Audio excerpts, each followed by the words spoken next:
Hey, did you know that more than 90% of our viewers listen every night but haven't subscribed yet? If you enjoy these gangster sleep stories, don't forget to subscribe and hit the notification bell. It's completely free and helps us keep these underworld tales alive. Now, get comfortable, unwind, and drift into tonight's story. Welcome to the Silent Empires. Tonight, our story follows Santo Trafficante Jr., the calm, calculating power whose influence stretched from Tampa's quiet streets to the brightest corners of Havana's underworld. Before we begin, make sure to like this video.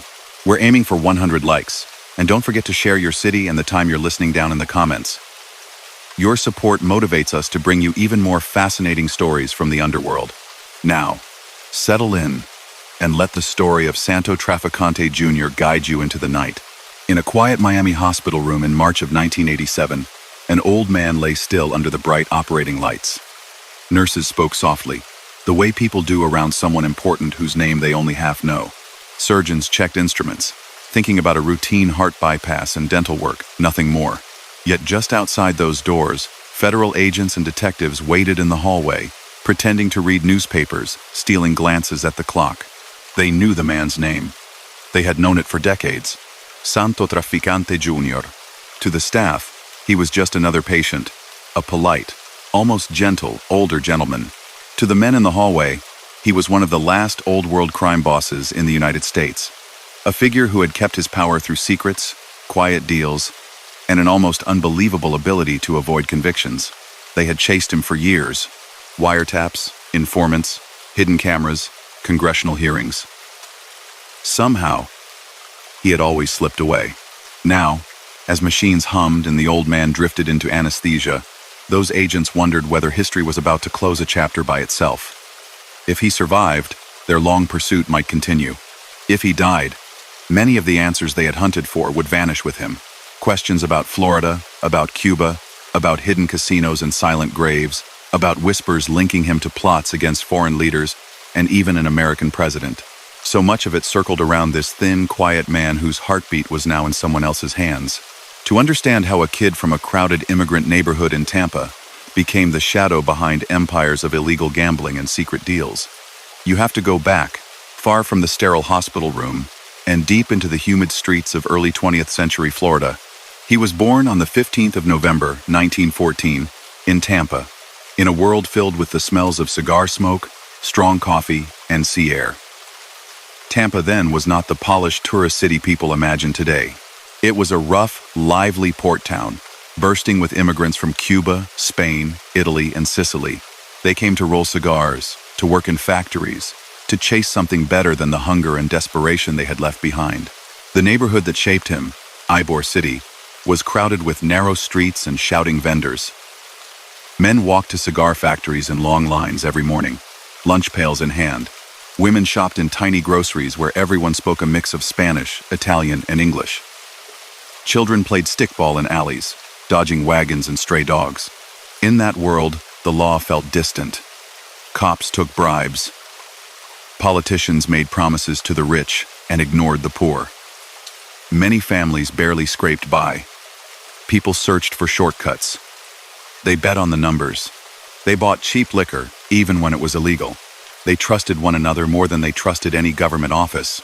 In the middle of that atmosphere stood a man named Santo Trafficante Sr., the boy's father. He had come from Sicily years earlier. Back in the old country, people whispered about secret societies, about men who settled disputes where the courts failed. In Tampa, he found a new version of that old pattern. He started in small gambling houses, then moved into something bigger.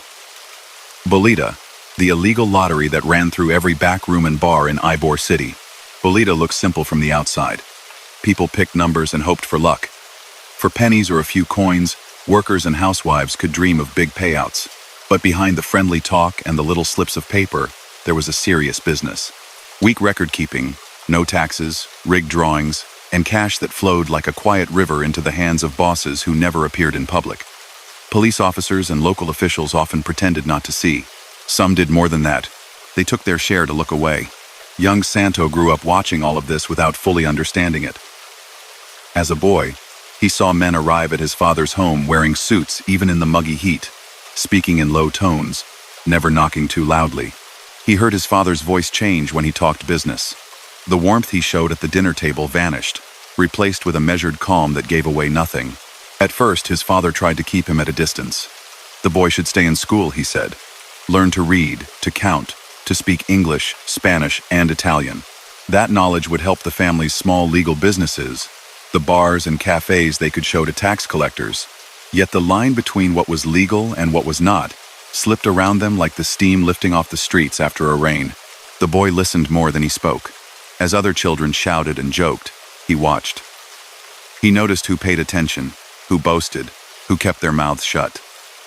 The quiet, careful ones lived longer. The loud, reckless ones sometimes disappeared, their names mentioned with a shrug, if at all. In 1920, when Santo was still a child, the United States banned the sale of alcohol. Prohibition turned ordinary drinkers into lawbreakers overnight. It was a gift to men like his father. In Tampa, ships slipped in from Cuba and the Caribbean, loaded with rum and other liquor. Smugglers moved barrels through the mangroves, across dark roads, into secret storerooms behind cafes and pool halls. The demand was bigger than anything Bolita alone could offer. The boy saw his father's world grow faster.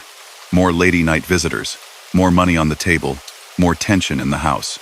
When relatives from Sicily visited, they spoke of the mafia in the old country, of codes of silence, of loyalty, of settling scores without calling the police. In Tampa, those ideas blended with local customs and the rough rules of the streets to create something new. An organized underworld with its own leaders, its own discipline, its own way of doing things. Santo learned early that survival meant understanding that world, even if you did not brag about belonging to it. He helped in small ways. He ran harmless errands. He carried envelopes. He worked in family businesses at the front of the house, where everything looked ordinary. If someone watched him from across the street, they would have seen only a slim teenager, polite, soft-spoken, careful not to attract attention. He had a gift for numbers. He could add and subtract in his head faster than most grown men. That made him valuable in a community built on betting. His father let him sit in the corner of back rooms where Bolita money was counted. Santo would tally the wagers, note which numbers people favored, keep track of the odds. He said little, but saw everything. That work taught him more than arithmetic. He learned which politicians were truly honest and which took envelopes. He saw which police officers came to collect a quiet payment each week. He noticed who ran their own side deals without permission. Those were the ones whose lives grew shorter. Violence did happen in that world, but it usually came suddenly and without explanation. A man seen every day at a cafe would stop appearing. Whispers passed through the neighborhood, but details rarely surfaced. That secrecy was no accident. It was the result of fear and a code that punished anyone who talked too much. During the 1,930 seconds, as the Great Depression hit, many families lost what little they had. In Ybor City, factories cut hours. Some closed completely. Desperate workers turned even more to gambling, hoping for luck that rarely came. The illegal lottery expanded. So did loan sharking, where men from the underworld lent money at punishing interest rates. Those who could not keep up often faced threats or worse. Again, the boy who had become a young man watched, absorbing the lesson that power often grew strongest where people were most vulnerable. It would be wrong to say he was simply a victim of his surroundings. By his late teens and early 20s, Santo made choices. He could have walked away, as a few did, moving to other cities, trying for honest work in factories or docks. He did not. He stepped deeper into his father's organization, not as a hot-headed enforcer, but as a planner, a trusted mind. That decision shaped not just his life, but much of Florida's underworld for half a century. The Trafficante family's reach extended beyond simple street games. By the late 1,930 seconds and early 1,940 seconds, they had a serious stake in illegal casinos hidden behind storefronts or tucked into country clubs and roadhouses on the edges of town. Roulette wheels, card tables, dice games, they all flourished in a gray space where local officials often looked the other way in exchange for steady payments. Those same officials sometimes justified their silence by saying that gambling brought money to the city, that it was harmless fun for working men. The truth was less innocent. The profits did not stay in the open. They went into the pockets of bosses, into bribes, into funds that backed further criminal ventures. Hidden behind the smoke, families lost savings, relationships broke, and honest businesses struggled to compete with places that had protection from people in power. As Santo matured, he took on greater responsibility in organizing this network. He became known among associates for a calm manner and a memory that did not miss details. He preferred quiet meetings to noisy displays, small gatherings at cafes where he could blend into the crowd. That approach separated him from the more flamboyant gangsters of cities like New York or Chicago, whose flashy suits and large cars drew attention. In Tampa, he chose the opposite path. Stay in the background, speak softly, let others be seen. He also understood that Tampa did not exist in isolation. By the 1940s, nationwide criminal networks had formed, linking cities through shared interests in betting, loans, and black market goods. Well-known figures from New York and other hubs began to notice Florida's potential. Tourists came for sunshine. Local laws were often loose. Ports allowed easy movement of goods. In that climate, the Tampa organization needed someone who could deal with outsiders without losing control at home. Santo, with his ability to move comfortably between cultures and languages, English, Spanish, Italian, became one of the key bridges. He traveled, met figures from the broader underworld, learned how decisions were made on a national scale. According to later law enforcement investigations and testimony from informants, he built relationships during these years with men who would become legends in organized crime. While those relationships are difficult to document in every detail, FBI reports and congressional hearings point to his presence in meetings where territory, profits, and strategies were discussed. Even as he rose, he avoided the one thing that drew the harshest attention: public violence. Killings and beatings remained part of the underworld's dark reality, used to maintain control or settle disputes. Yet he arranged his life so that his name was rarely connected directly to specific acts. When rivals died or disappeared, there were usually no witnesses who could credibly place him at the scene, only rumors that drifted through law enforcement files and tavern conversations. Police in Tampa knew about him. They watched the family businesses, raided gambling spots from time to time, made a show of arrests when pressure came from higher-ups or the press. Yet real, lasting convictions proved hard to win. Witnesses grew scared. Lawyers picked apart weak evidence. Quiet phone calls pulled the force out of some investigations. Over and over, cases fell apart before they reached a jury. In the early 1950s, the United States Senate launched a high-profile investigation into organized crime, chaired by Senator Estes K. Fowler. Televised hearings brought mob figures into living rooms across the country. Americans saw tough-talking gangsters take the Fifth Amendment again and again, refusing to answer questions about their income, connections, or activities. Even though the Tampa scene did not receive as much attention as New York or Chicago, the spotlight still reached into Florida. Santo's name appeared in reports, sometimes spelled incorrectly, sometimes tied to others more directly accused. The hearings taught him an important lesson. The era of quiet local corruption was changing. National attention could suddenly fall on someone who had spent years avoiding headlines. Around this time, his father's health began to fail. The older man had guided the Tampa organization for decades, turning small lottery operations into a structured crime family with influence in politics, businesses, and unions. Age and illness, however, do not respect power. As he grew weaker, it became clear to everyone around him that decisions no longer came only from his mouth. By then, Santo Jr. was no longer just the son of a boss. He was the natural successor, already quietly making many of the strategic choices, already respected and feared by associates.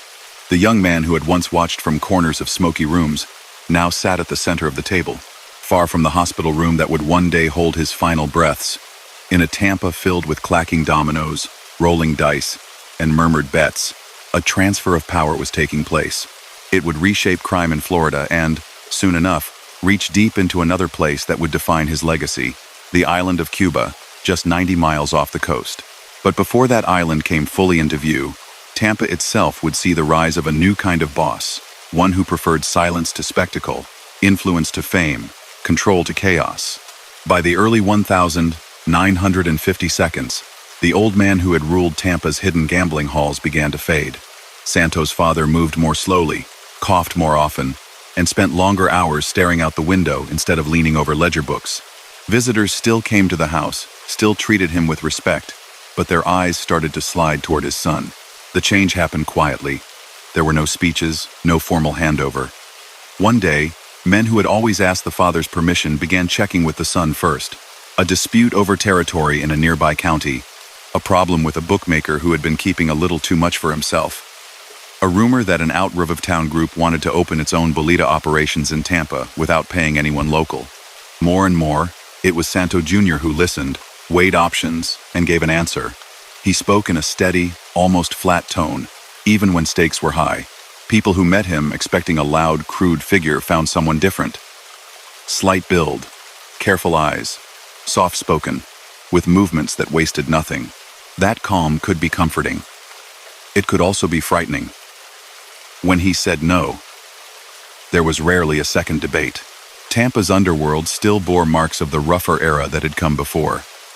Older men remembered the 1,940 killing of Ignacio Antinori, an early narcotics trafficker who had tried to dominate the region. He was shot while sitting in a cafe, in front of witnesses. No one was ever convicted. The message had been clear. Those who reached too far could be erased in broad daylight. In the vacuum that followed, the Trafficante organization grew stronger, using relationships, money, and fear more than open warfare. By the time the father's health grew truly serious, their group controlled most of the important illegal gambling in the region. Bolita runners carried slips through poor neighborhoods, taking bets from factory workers and housewives. Hidden casinos offered cards and dice in private rooms above legitimate bars. Some city officials received weekly envelopes. A few officers in uniform acted almost like security guards for spots they were supposed to shut down. Santo had learned from watching all of this that too much attention could be deadly. Other cities had seen headline-grabbing mob wars draw in the FBI and special prosecutors. He pushed in the opposite direction. He preferred quiet profits, discreet meetings, and paper trails that led only to frontmen who could be replaced if necessary. From early on, that was his pattern. Let others stand in the open while he dealt in whispers. When his father died in 1954, the shift was almost complete before the funeral. There were no serious challengers. Anyone who might have thought of contesting his rise understood that he had already built ties not only at home, but far beyond Tampa. Those connections did not appear overnight. Years earlier, he had begun traveling, representing Tampa's interests at gatherings where major figures from around the country discussed territory, business, and how to avoid unwanted attention. One of the most important meeting points for that world was not in the United States at all, but on an island a short flight away, Cuba. Havana in the mid-20th century was noisy, colorful, and full of contradictions. On the surface, it was a playground for visitors. Music spilled onto the streets. Tourists drank rum, watched dancers, and flooded the gaming halls. Behind the glamour stood serious money. Local officials were often deeply corrupt, and national leaders could be approached with bribes disguised as investments.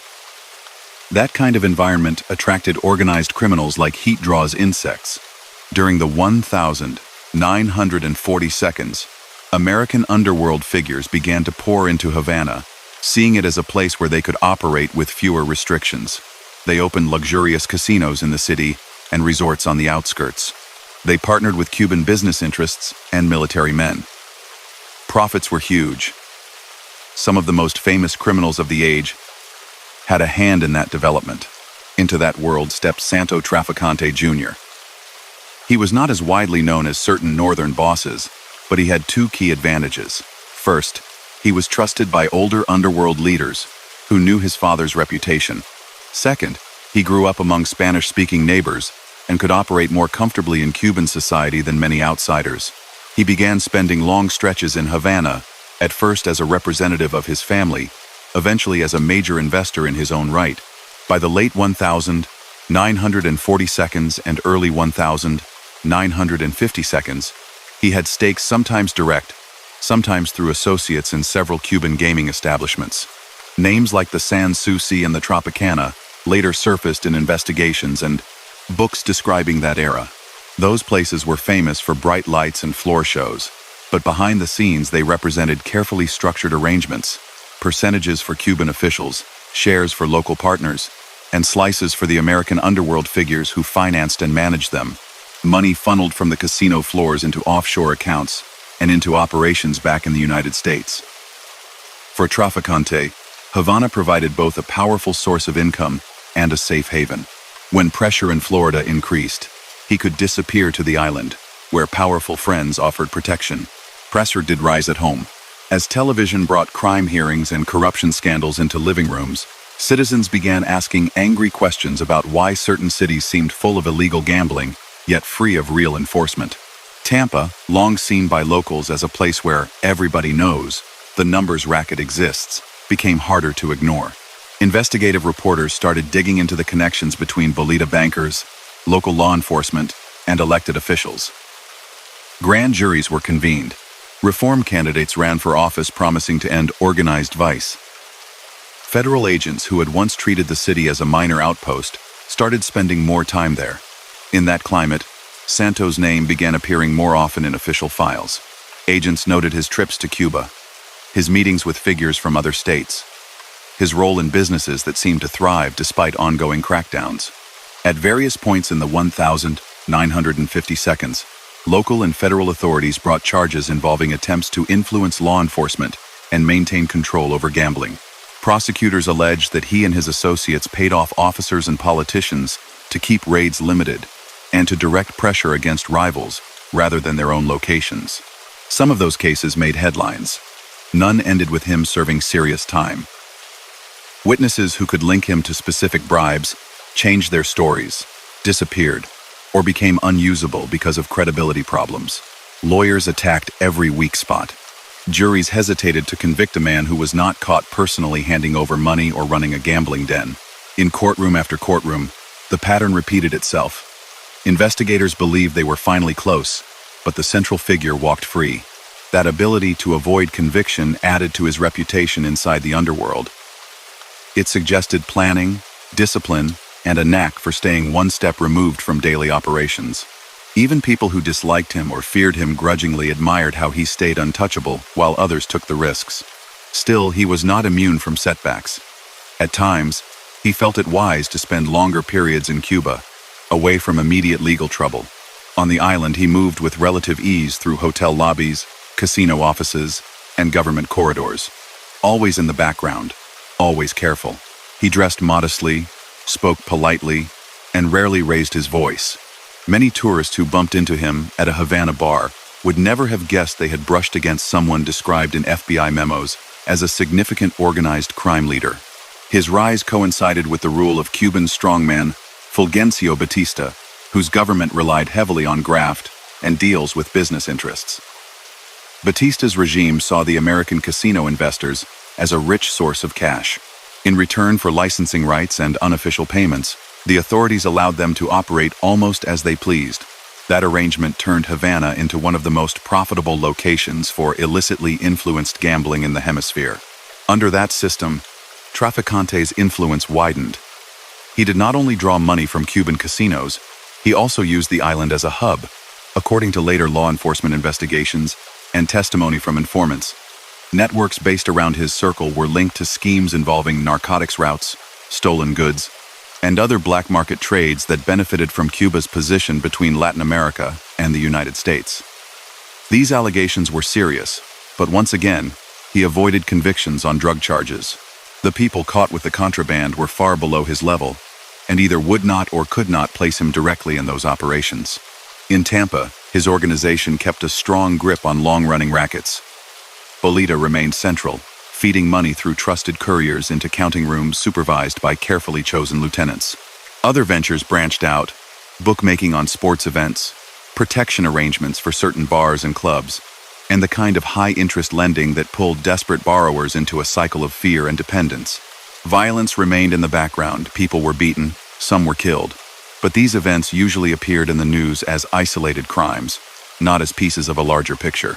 Those who lived under the shadow of that organization felt the cost. Small business owners who refused to cooperate might find their windows broken, their permits suddenly questioned, their lives made harder in 100 quiet ways. Families of men who owed money dreaded late-night knocks at the door. Meanwhile, outwardly, Tampa remained a city of ordinary routines: church on Sundays, factory shifts, schoolchildren walking past bars that doubled as meeting spots for bookmakers.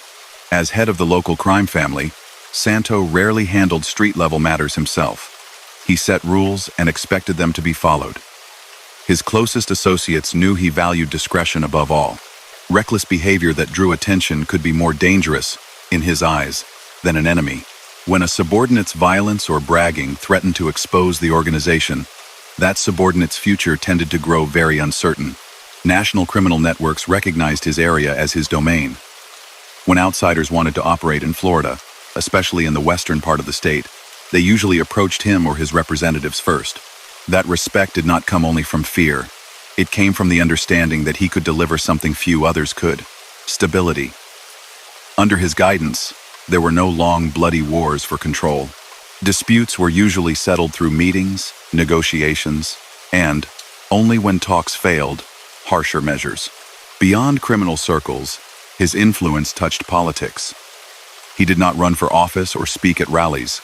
Instead, he worked through intermediaries, quiet campaign donations, and promises that certain neighborhoods would remain calm if friendly candidates were elected. In return, some officials slowed down investigations, maintained certain deputies in key roles, or directed police energy toward rivals rather than his own associates. This kind of soft control rarely left a clear legal trail, but it shaped how justice was applied in parts of Florida during those decades. Meanwhile, his standing among other national bosses continued to rise. He attended private conferences in hotel suites and back rooms, where leaders from different regions discussed everything from labor racketeering to which territories would be open to new ventures. These gatherings were not formal organizations with membership cards, but they played a similar role. They coordinated illegal activities on a scale that no single city boss could match alone. In those conversations, he was known as someone who delivered what he promised and kept his mouth shut. He did not chase publicity, did not seek celebrity in tabloids, the way some gangsters did. That low profile suited him, especially as federal law enforcement agencies began focusing on the idea of a nationwide syndicate. While he continued to build his network, Cuba grew ever more central to his life. He spent so much time there that some observers later said he seemed almost more at home in Havana's casino offices than in Tampa's cafes. From his perspective, the island offered everything: profits, political connections, and distance from the investigators who kept knocking on his door back in the United States. Yet beneath Havana's bright nights, pressure was building. In the countryside and poor neighborhoods, anger toward Batista's regime was rising. Revolutionary movements gained strength, fed by resentment toward corruption, foreign control, and deep inequality. To the visitors enjoying the shows and the spinning roulette wheels, those rumblings seemed distant. To men in Trafficante's position, they looked like just another risk to be managed. He gambled that the moneyed interests backing Batista would keep control. That choice, like many he made, was based on calculations about power, loyalty, and who seemed likely to win. For years, those calculations had served him well. But history does not always bend to quiet men's plans. As the 1,950 seconds moved toward their end, the forces gathering in Cuba would soon collide with the empire of casinos and underworld deals that had become central to his power. The island that had protected him from American lawmen would soon turn into a place of prison cells, seized properties, and desperate attempts by gangsters and foreign intelligence services to reverse a revolution already in motion. For a time, it looked as if nothing could touch him. In Havana's better districts, taxis rolled up to glittering entrances, music leaked into the humid night, and visitors poured through doors guarded by doormen in neat jackets. Inside, showgirls spun under spotlights while chips clicked on green felt. At certain tables, a thin man from Tampa could be seen leaning toward a manager, talking in low tones, his expression unreadable. On Batista's island, Santo Trafficante Jr. enjoyed a kind of safety that would have been hard to imagine years earlier. He had money invested in several gaming halls, partners who answered to him, and local authorities who understood exactly which operations were off-limits. When he left Florida for Cuba, he stepped into a place where he was not just tolerated but welcomed by people who valued the cash he brought. He moved carefully, as always. He used trusted intermediaries. His name rarely went on official papers. In hotel lounges, he sat with influential Cubans and visiting underworld figures from the States, discussing profits, staffing, and which officials needed to be taken care of to keep things running smoothly. Bribes were treated as part of the cost of doing business, accepted by many in power as normal. From Havana, he could look across the Florida Straits and feel that law enforcement in Tampa had been kept at bay. Raids happened, certainly. A few gambling dens were shut, some runners arrested, but the larger structure survived. Money from lottery games, backroom cards, and bookmaking continued to flow. His lieutenants at home handled day-to-day matters. He dealt with strategy, disputes, and long-term relationships. Yet even as his position in Cuba strengthened, events elsewhere undercut the quiet world men like him preferred. In November 1957, on a chilly day far from any palm tree, a state trooper in rural New York noticed something strange. Expensive cars, far nicer than anything locals usually drove, were arriving on back roads near the tiny hamlet of Appalachian. License plates traced to different cities. The drivers were well-addressed, out of place in that farm landscape. Suspicious, the trooper called for backup and set up roadblocks. When officers approached the large house where the cars had gathered, chaos broke out. Men in suits bolted through the yard and scrambled into the woods, slipping over fences, staining polished shoes in mud. Some were caught. Others vanished into the trees. Within hours, it became clear that this was not a family reunion or business seminar. Dozens of important organized crime figures from across the country had been meeting in one quiet rural property. The police had stumbled onto something law enforcement agencies had long argued about: evidence that there really was a coordinated national structure, not just isolated city gangs. Among those detained that day was the boss from Tampa. Santo had traveled north for what participants later described as a high-level conference to discuss territory, leadership disputes, and responses to growing pressure from federal investigations. The gathering had been called by powerful figures from New York. It was supposed to be discreet. Appalachian was chosen precisely because it seemed like the last place anyone would look. Instead, photos of arrested men in rumpled suits, caught halfway between the woods and the driveway, appeared in newspapers around the country. Reporters listed the names one after another. Some were already notorious. Others, like Trafficante, were better known within law enforcement than in the wider public. Appalachian changed that. He, along with many others, initially faced charges such as obstruction for fleeing the scene. Those cases were later overturned on appeal, but the damage was done. The FBI, which had previously downplayed talk of a formal national syndicate, now had undeniable proof that leaders from different regions met in person to coordinate. Internal memos began to list the Tampa boss not as a minor regional player, but as a full member of the upper tier. For Santo himself, the episode was a reminder that, however cautious he tried to be, events beyond his control could still expose him. Being photographed in that lineup tied him publicly to a world he usually kept in shadows. From then on, he knew that any move he made would be watched more closely. Still, when he returned to Cuba after the Appalachian embarrassment, life there must have seemed stable by comparison. Havana's casino business remained strong. Batista still occupied the presidential palace. Tourists kept coming. On the surface, nothing had shifted. Beneath that surface, though, trouble deepened. In the mountains and rural zones, guerrilla fighters led by Fidel Castro and other revolutionaries were gaining strength. Urban resistance cells staged attacks, planted bombs, and sabotaged infrastructure. For years, Batista's forces had brushed off such threats, using harsh repression to keep opponents quiet. But by the late 1952, his grip had weakened. People in Trafficante's position were not blind to this. They heard reports from outside the capital, saw government officials grow more nervous, and watched foreign investors quietly hedge their bets. Some casino backers funneled money to whatever factions they thought might protect their interests if the regime changed. Others doubled down on supporting Batista, hoping brute force would win again. Santo had built deep ties with figures whose power depended on the existing system. Military commanders, ministers, police leaders, many of them had profited from the arrangement that kept casinos open and underworld money flowing.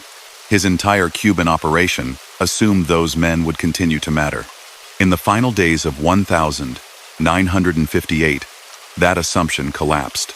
On New Year's Day 1959, As many in Havana slept off parties, Batista fled the island. Rebel forces entered the capital soon afterward. Crowds poured into the streets, cheering, waving flags, pulling down statues linked to the old regime. Foreign investors watched from balconies and hotel windows, wondering what would happen next. At first, some in the casino world hoped the new leaders might tolerate gambling if it brought in revenue.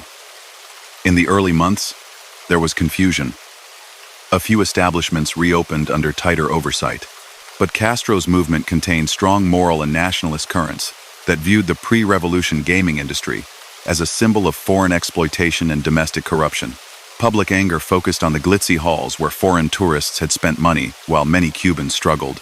Soon, casinos were shut, licenses revoked, and properties seized.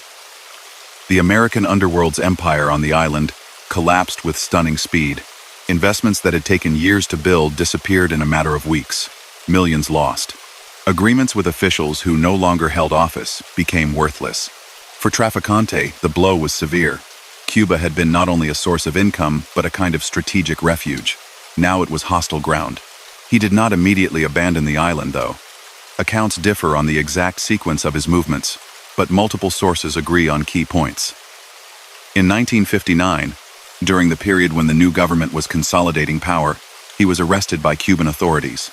They identified him as a supporter of the Batista order and a figure tied to the previous casino system. He was locked up in a Cuban jail during a time when revolutionary courts were handing out harsh sentences to some of those associated with the old regime. Talk of executions and long terms circulated widely. Even if he had successfully avoided serious punishment for decades in the United States, here he was at the mercy of victors who had no reason to like him. How he secured release remains partly in shadow. Later testimonies, including statements from people who claim to have helped, suggest a mix of bribery, negotiation, and intervention from contacts outside Cuba. Some accounts mention payments to officials. Others hint at quiet efforts by individuals with connections in both Washington and Havana to get him expelled rather than tried. Whatever the precise mechanism, he was eventually freed and ordered off the island. When he finally left Cuba for good, he had lost an entire network of profitable ventures and a sanctuary he had once counted on. He returned to the United States not as the confident manager of a Caribbean empire, but as a dispossessed boss whose fortunes had been shaken by a political earthquake. The experience left a mark. Those who knew him later said his dislike for Castro's government ran deep, fed not only by ideology, but by the memory of prison bars and confiscated assets. That personal grievance would intersect, in the early 1960 seconds, with the strategic concerns of the U.S. government, which now saw the revolutionary regime as a major problem. Back in Florida, he focused on rebuilding. His core base in Tampa still existed. The numbers racket, bookmaking operations, and other traditional rackets remained in place, though they had faced pressure during his long absences. He reasserted authority through trusted lieutenants, smoothing out internal disputes, and reminding rivals that his influence remained real. At the same time, Miami had become a gathering point for Cuban exiles, businessmen, professionals, former officials, and others who had fled or been pushed out by the new government. Among them were people who had once benefited from the casino economy. They were bitter, angry, and eager to see Castro overthrown. These circles overlapped in complicated ways. Political exiles met underworld figures who had lost investments. Both groups shared a desire to reverse the revolution. Intelligence agencies in Washington saw them as useful allies. In that swirl of interests, Santo Trafficante's name surfaced again. By 1960, the U.S. Central Intelligence Agency had begun planning covert actions aimed at destabilizing or toppling Castro's government. Various schemes were considered: support for exile paramilitary units, propaganda campaigns, sabotage. Within that atmosphere, some officials concluded that old underworld contacts might offer tools that regular military channels could not provide, especially if the goal included dramatic moves, such as eliminating key Cuban leaders. It was later revealed, through investigations by the U.S. Senate in the 1970 seconds, that CIA officers working through intermediaries approached certain organized crime figures with proposals to help get rid of Castro. One of the central middlemen was a private security consultant named Robert Mahay, who had connections in both intelligence and business circles. Acting as a go-between, he reached out to men like Chicago's Sam Giancana, Hollywood-based fixer Johnny Rosselli, and the Tampa boss who had lost so much in Cuba. According to testimony heard by the Senate's Church Committee and other inquiries, the plan revolved around using criminal networks to attempt to poison Castro. Underworld figures were thought to have better access to people in Havana who could get close to Cuban leaders, bartenders, employees, or sympathizers willing to handle lethal substances. The CIA would supply toxins, the mob would supply contacts and arrangements. Officially, the agency wanted to keep its role deniable by working through layers of intermediaries. In those accounts, Trafficante is described as an important connection point. He knew numerous exiles, had deep knowledge of Cuban society, and still commanded respect among people who had worked in the pre-revolution casinos. He denied some specifics later under oath, but he admitted contact with Rosselli and others who were involved in anti-Castro plots. From a legal standpoint, these activities were highly questionable. They involved planning violent acts on foreign soil, done partly through collaboration with known criminals, yet they were sanctioned at high levels inside the government's covert operations apparatus, framed as necessary measures during the Cold War. The schemes never succeeded. Castro survived countless supposed attempts on his life. For Trafficante, participation in such discussions served several purposes. It allowed him to present himself to some U.S. officials as a useful asset, rather than just a target. It also offered a faint hope that, if the Cuban government were somehow overturned, he might reclaim at least some foothold on the island. Whether he truly believed that or simply used it as a bargaining chip is impossible to say with certainty. But the overlap between his personal grievances and American policy created a strange alliance. Meanwhile, in Tampa, his everyday organization continued to do what it had always done: run illegal gambling, lend money at punishing rates, and exert influence in local politics. Yet after Appalachian, after Cuba, after the earliest waves of federal attention, operating the way his father had in the 1,930 seconds was no longer possible. Surveillance had improved. Wiretaps and hidden microphones became more common. Informants, including some insiders, quietly provided information to investigators. Despite this, he again managed to avoid serious convictions. Minor cases came and went. Associates were arrested, some served time. But when it came to charges that could truly dismantle his role as head of the Tampa crime family, prosecutors repeatedly ran into the same wall.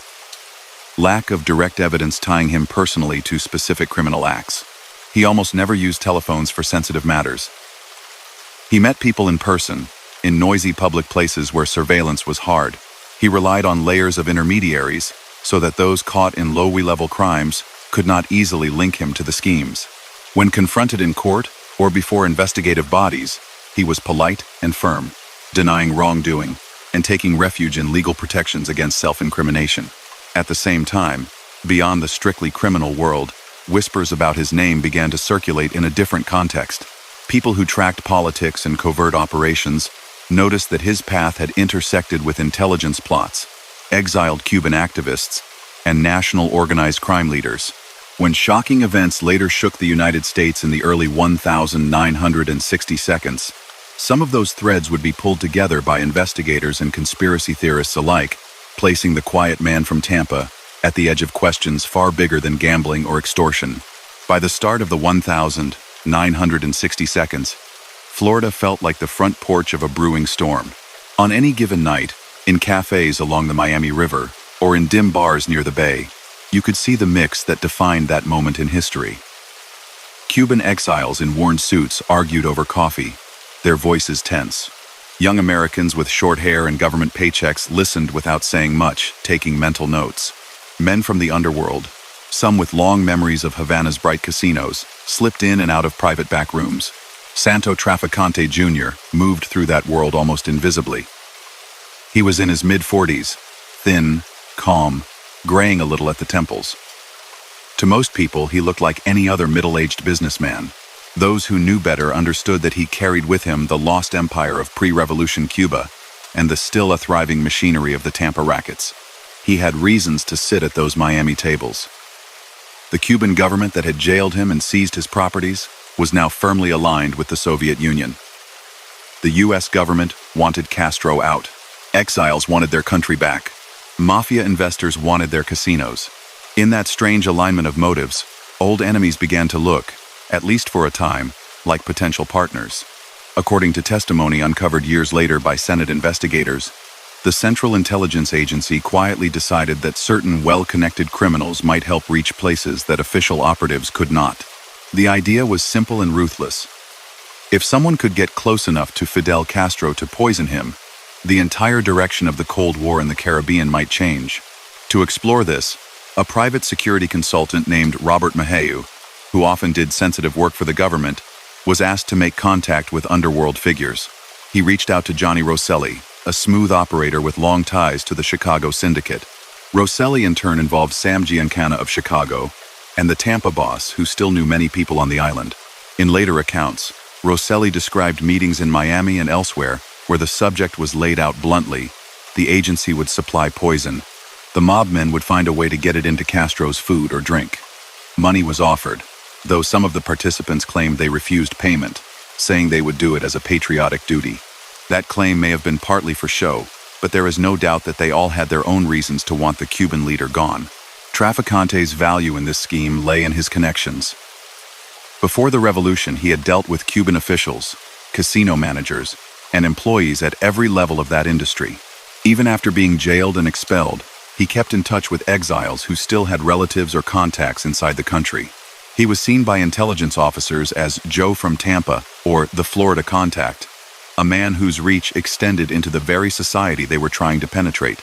Reports presented years later to the Church Committee described how vials or capsules containing toxins were passed to intermediaries, with instructions to get them to people who had access to Castro's meals.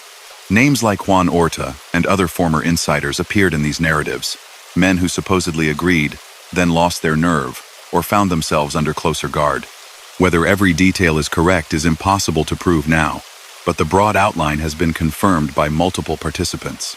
The agency tried to work through the mob, and Trafficante was one of the conduits.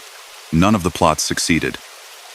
Castro lived through them all, later joking publicly about how many times people had tried to kill him. For the Americans involved, the failed operations became classified secrets. For the mobsters, they became just one more set of schemes that had gone nowhere. But those contacts mattered. They meant that when law enforcement looked at the Tampa boss, they no longer saw only a gambler and racketeer. They saw a man who had, for a time, sat only a few steps away from U.S. covert operations. While he navigated those dangerous waters, his home base in Florida stayed active. Bolita in Tampa still flourished, particularly in working-class neighborhoods and small towns around the bay. Generations of families had grown up placing those tiny bets. To most of them, it felt like a tradition, a chance at sudden good fortune. Few thought about the network on top that skimmed the proceeds, laundered the money, and kept corrupt officials on their side. Bookmaking on sports grew too. Football and horse racing provided steady business. If you wanted to place a wager in certain parts of Florida, chances were good that, directly or indirectly, the money would trace back to the Trafficante organization. High-interest loans did as well. Bartenders, small contractors, and even local politicians found themselves indebted to men who could be pleasant one day and deeply threatening the next. The arrival of Robert Kennedy as U.S. Attorney General brought new pressure. President John F. Kennedy's brother was determined to take on organized crime in a way previous administrations had not. Federal agents were instructed to put sustained heat on major figures, including regional bosses who had long worked with relative comfort. Wiretaps, hidden microphones, undercover agents, these tools were used more aggressively than ever before. Meetings that once felt safe in quiet restaurants sometimes turned out to be recorded. Conversations inside cars or offices might echo later in grand jury rooms. National attention also increased through a very public betrayal. In 1963, a low-ranked New York mobster named Joseph Valakai, facing a long prison sentence, decided to cooperate with authorities. His televised testimony before the McClellan Committee became the first major inside description of the Italian-American underworld as a structured organization, complete with membership rituals and ruling bodies. Valakai named bosses from different regions, mapping out who controlled what. Among those he identified was the head of the Tampa family. For viewers around the country, this was the first time some had heard the name spoken loudly into a microphone: Santo Trafficante, Florida boss. From then on, His role could not be brushed aside as rumor. While law enforcement had long known it, now the public did too. In Tampa, that meant more scrutiny. Local prosecutors felt pressure to show that they were not turning a blind eye. Federal grand juries began calling witnesses connected to gambling, loans, and labor racketeering. Some lower-level figures decided that cooperating with the government might be safer than facing both prison and underworld discipline. Statements began to trickle in about payoffs to sheriffs, fixed raids, and how Bolita operations were protected. Even so, the pattern that had followed Trafficante for decades continued. Investigators could often reach his lieutenants, but when they tried to climb the ladder to him, the evidence weakened. He met rarely with people he did not know well. Instructions passed through trusted intermediaries. Money moved in convoluted paths through front businesses, relatives, and associates who appeared, on paper, to be independent entrepreneurs. He also kept his personal life low-key. He did not buy mansions with gold-plated fixtures or flashy sports cars. He lived comfortably but without the kind of extravagance that draws attention. Neighbors may have known he was somebody important, but rarely saw police battering down his door. Then came the 22nd of November 1963. When President John F. Kennedy was shot in Dallas, the shock rippled instantly through every corner of American life. People crowded around radios and televisions. Offices fell silent. In barrooms and cafes, tears and stunned disbelief mixed with rumors and anger. The official investigation that followed, led by the Warren Commission, concluded that a troubled former Marine named Lee Harvey Oswald had acted alone. Yet from the earliest days, many Americans found that conclusion hard to accept. The president had made powerful enemies, in parts of the government, among anti-Castro exiles, and certainly among organized crime leaders who resented the relentless pressure from his administration and his brother. In that climate, names that had once appeared only in FBI files began filtering into public speculation. Carlos Marcello in New Orleans, Sam Giancana in Chicago, and the man from Tampa, whose fortunes had been battered by the Cuban Revolution. Authorities took such possibilities seriously enough to examine them. The Warren Commission looked into organized crime connections, including those involving Cuba.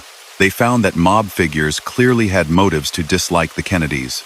They also confirmed that some of these men had been in touch with anti-Castro groups and indirectly with U.S. intelligence efforts. But they ultimately reported no evidence linking Trafficante or any other specific mob boss directly to the assassination.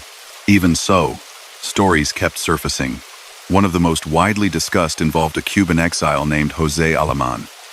Years later, Alemán told investigators that in 1962, he had a conversation with Trafficante in a Miami restaurant. According to his account, they discussed politics, the president, and the pressure the administration was putting on organized crime. He claimed that the Tampa boss made a remark to the effect that President Kennedy was going to be hit or gotten rid of, and that when that happened, it would not be carried out by communists, but by our friends. If the quote is accurate, it is chilling.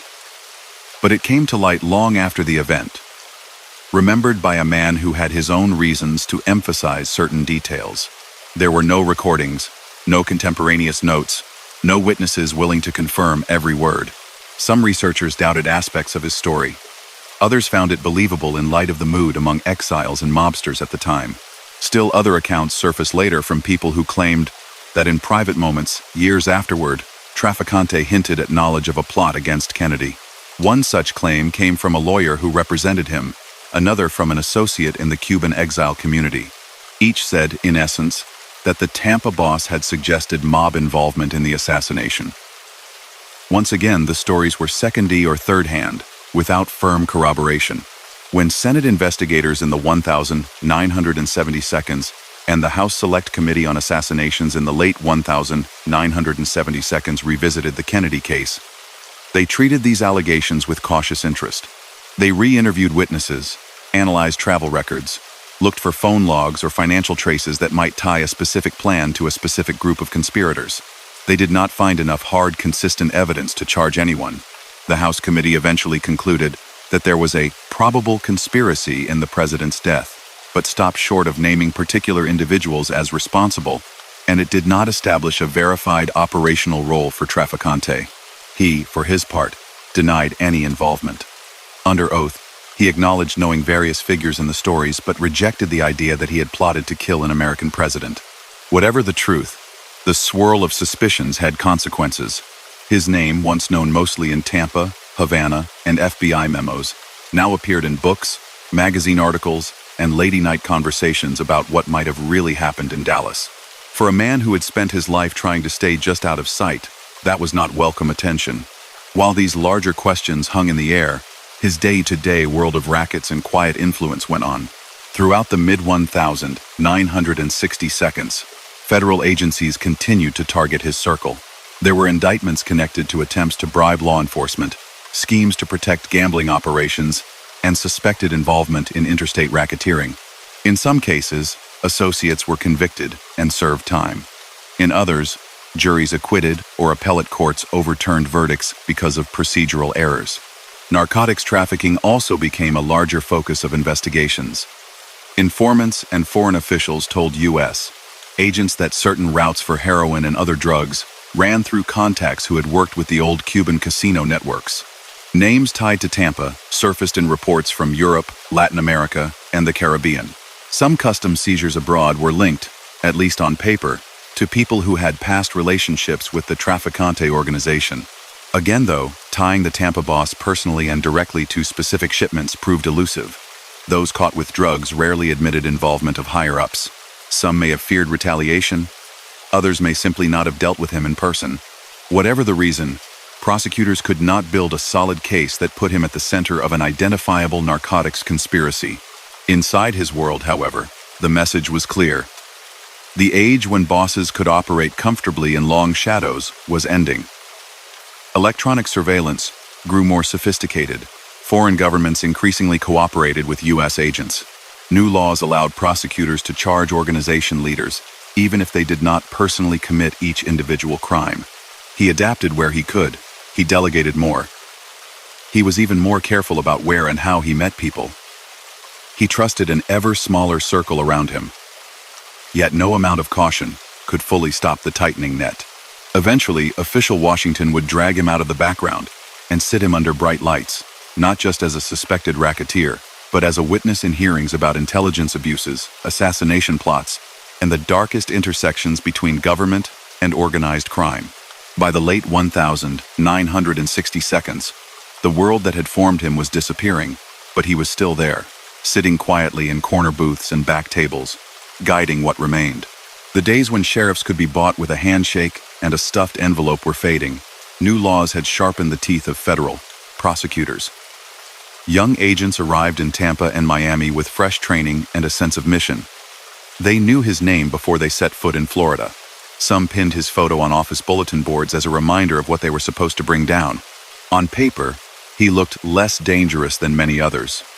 No long record of convictions. No photographs showing him waving guns or shouting threats.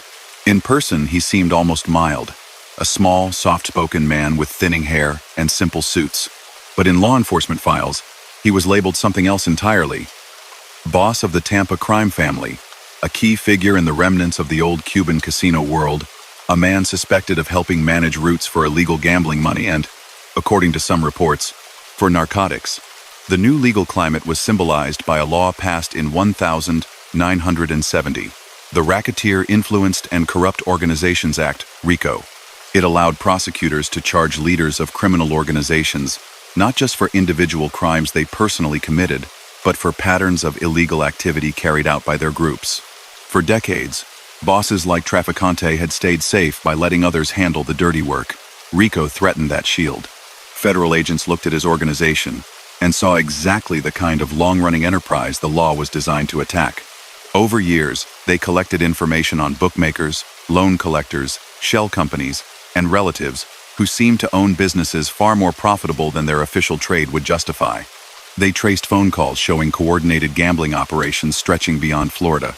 They applied for wiretaps where they could, planted bugs in social clubs when judges allowed it, and tried to turn frightened lower-level figures into witnesses. Still, cases against him personally remained hard to build. He did not shout orders into telephones. He rarely wrote anything.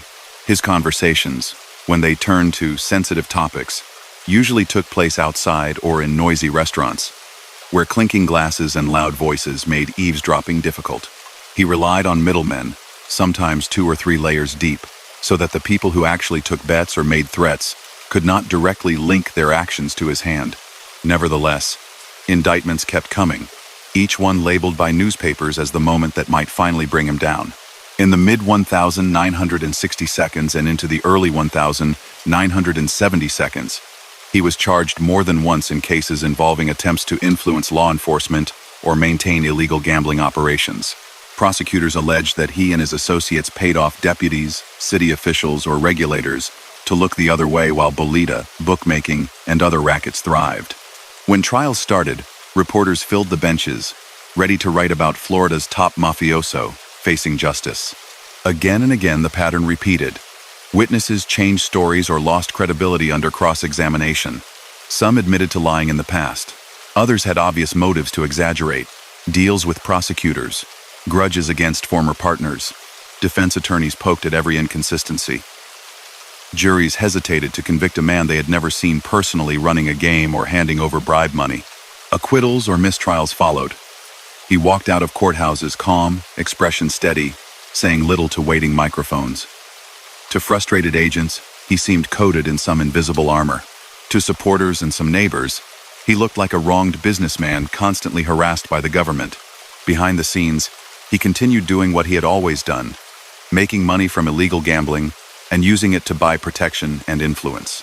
Bolita still ran through Tampa and nearby counties, carried by runners who moved from bar to bar and porch to porch collecting small bets. Sports wagering remained strong. People across Florida called quiet numbers to place money on football games, boxing matches, and horses at distant tracks. The profits, not the little wins paid out to lucky bettors, but the steady share taken off the top flowed upward. Some of that cash went into legitimate ventures. He and his circle had interests in restaurants, bars, vending machine companies, jukebox routes, small real estate holdings, and construction outfits. Many were partly funded with money from the underground economy. These legitimate fronts provided both cover and a way to launder illegal profits.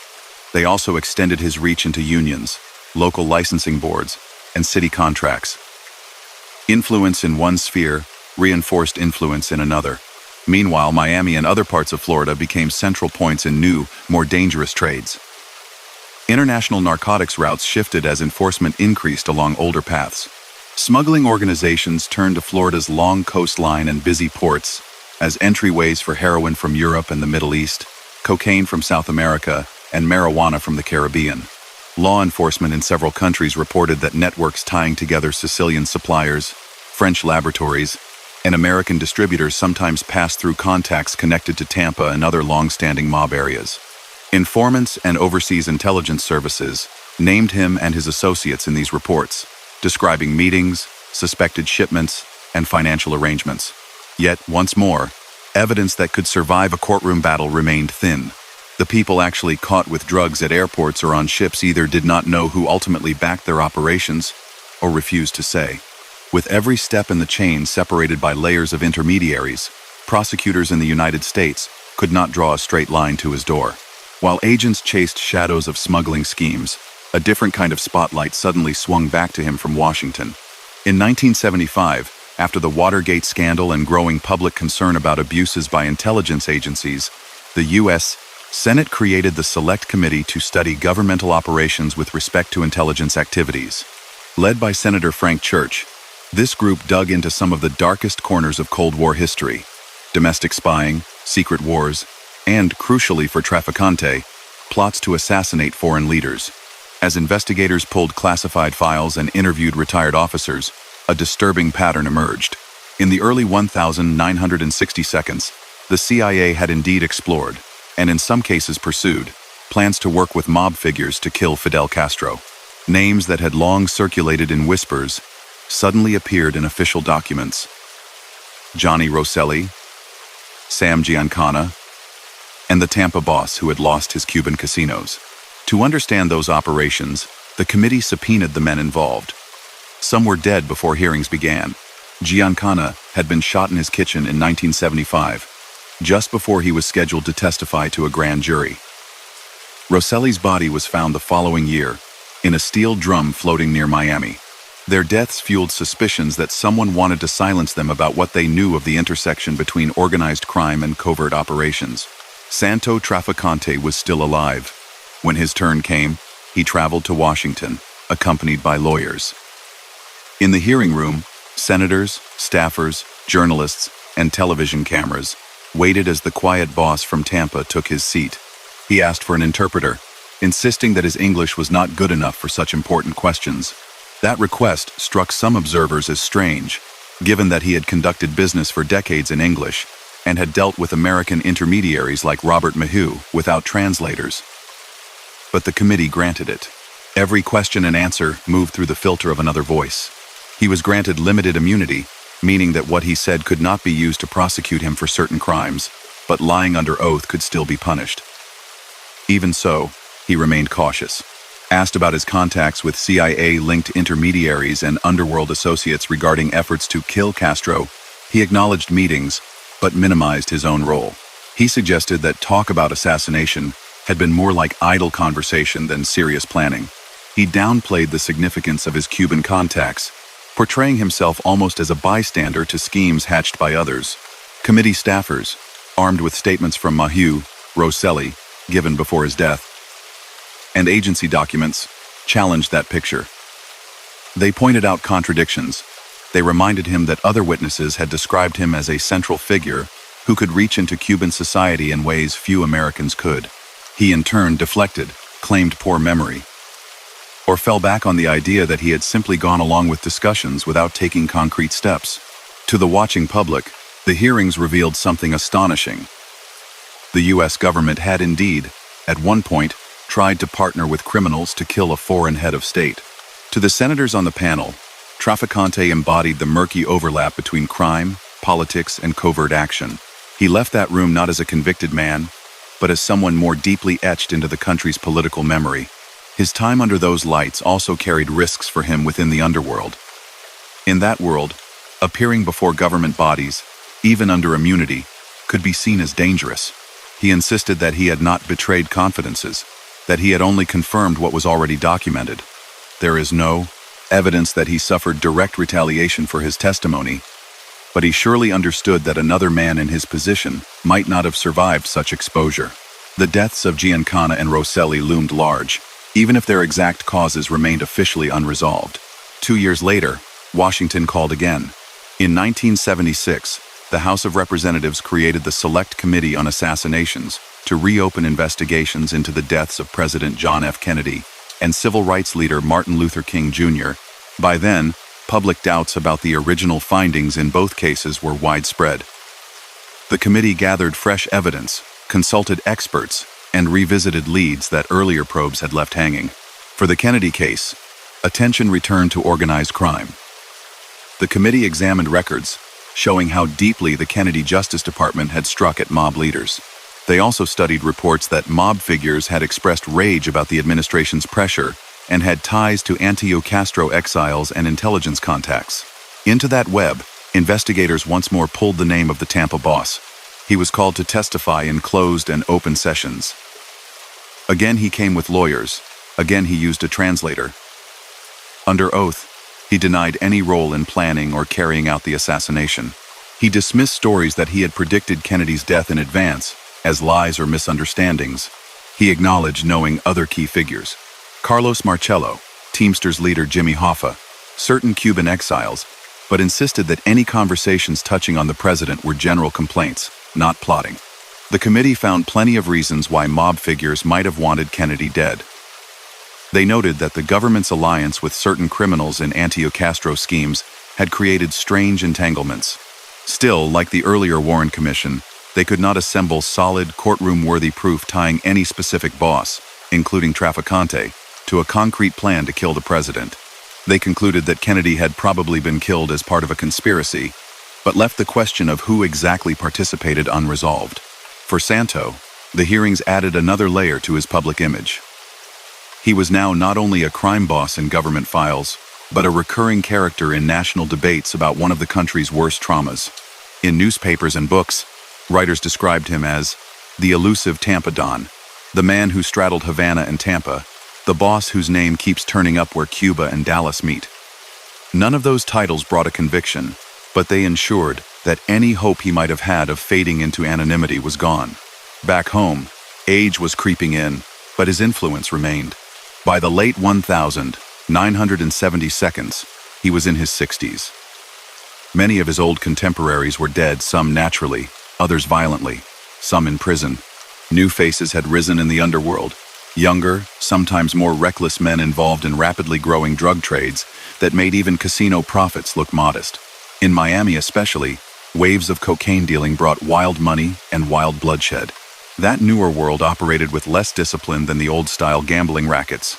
Shootings on public streets, brazen robberies, and flashy displays of wealth drew constant media attention.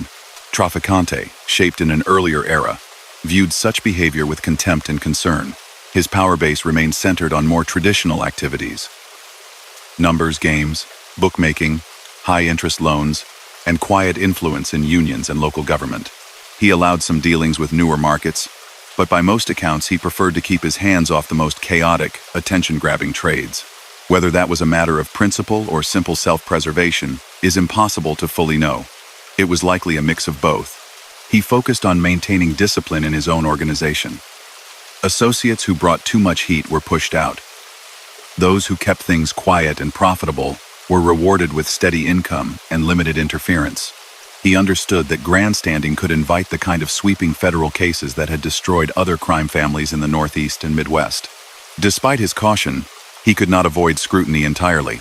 Through the late 1972 and into the early 1980s, he and close associates faced more charges linked to bribery and efforts to shape local decisions.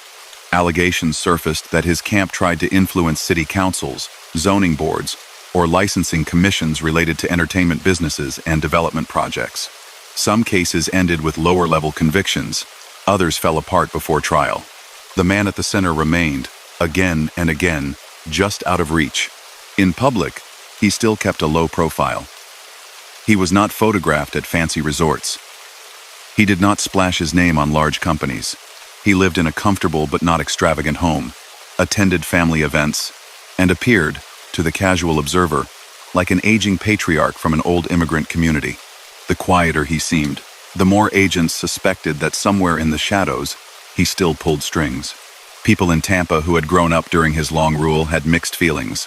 Some older residents spoke of him almost with a kind of resigned familiarity, as if he were another of the city's institutions like a cigar factory or a line of palm trees. Others remembered the fear. The way certain neighborhoods fell silent when trouble was brewing, how small businesses had to watch who they offended, how police responses seemed to vary depending on whose interests were at stake. Through all of this, he remained remarkably consistent, polite in public, cautious in speech, unwilling to brag. That consistency made him hard to read.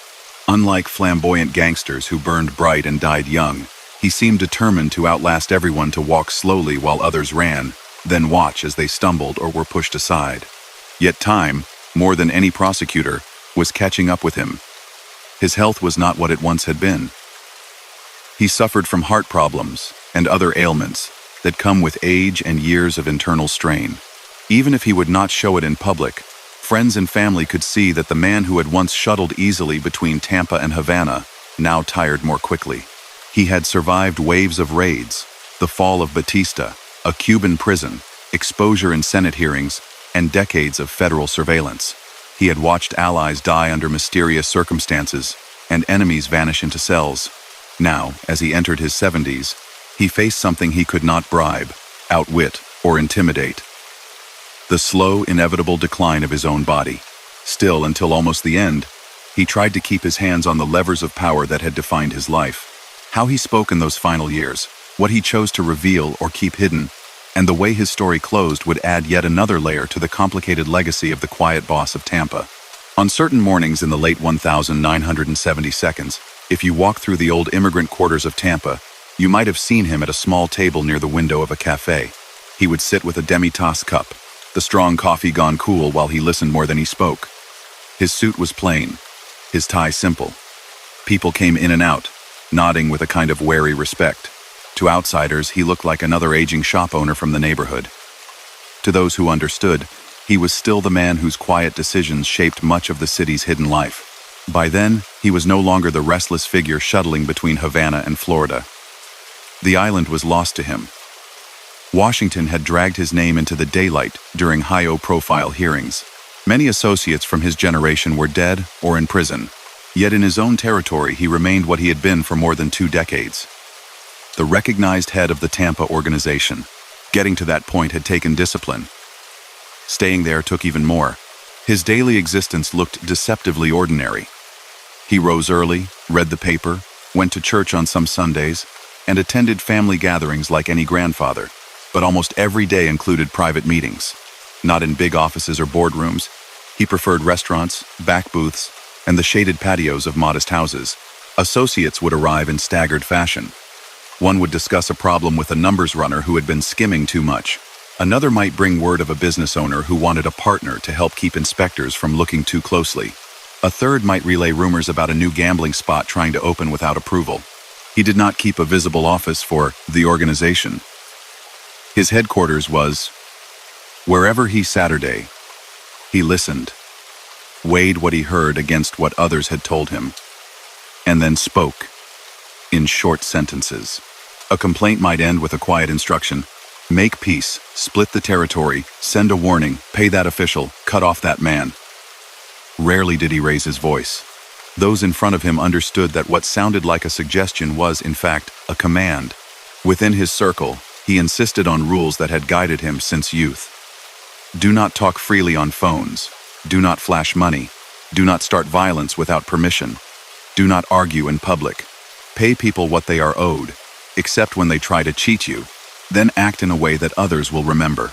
The world outside those rooms, though, had changed. Federal agents had more tools than ever before. Tiny microphones could be hidden in lamps, walls, even cars. Long-distance calls could be tapped with court orders. Financial records could be seized and studied.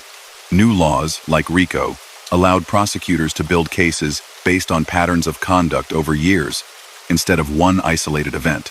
In older days, a boss might shrug off charges every few years as the price of doing business.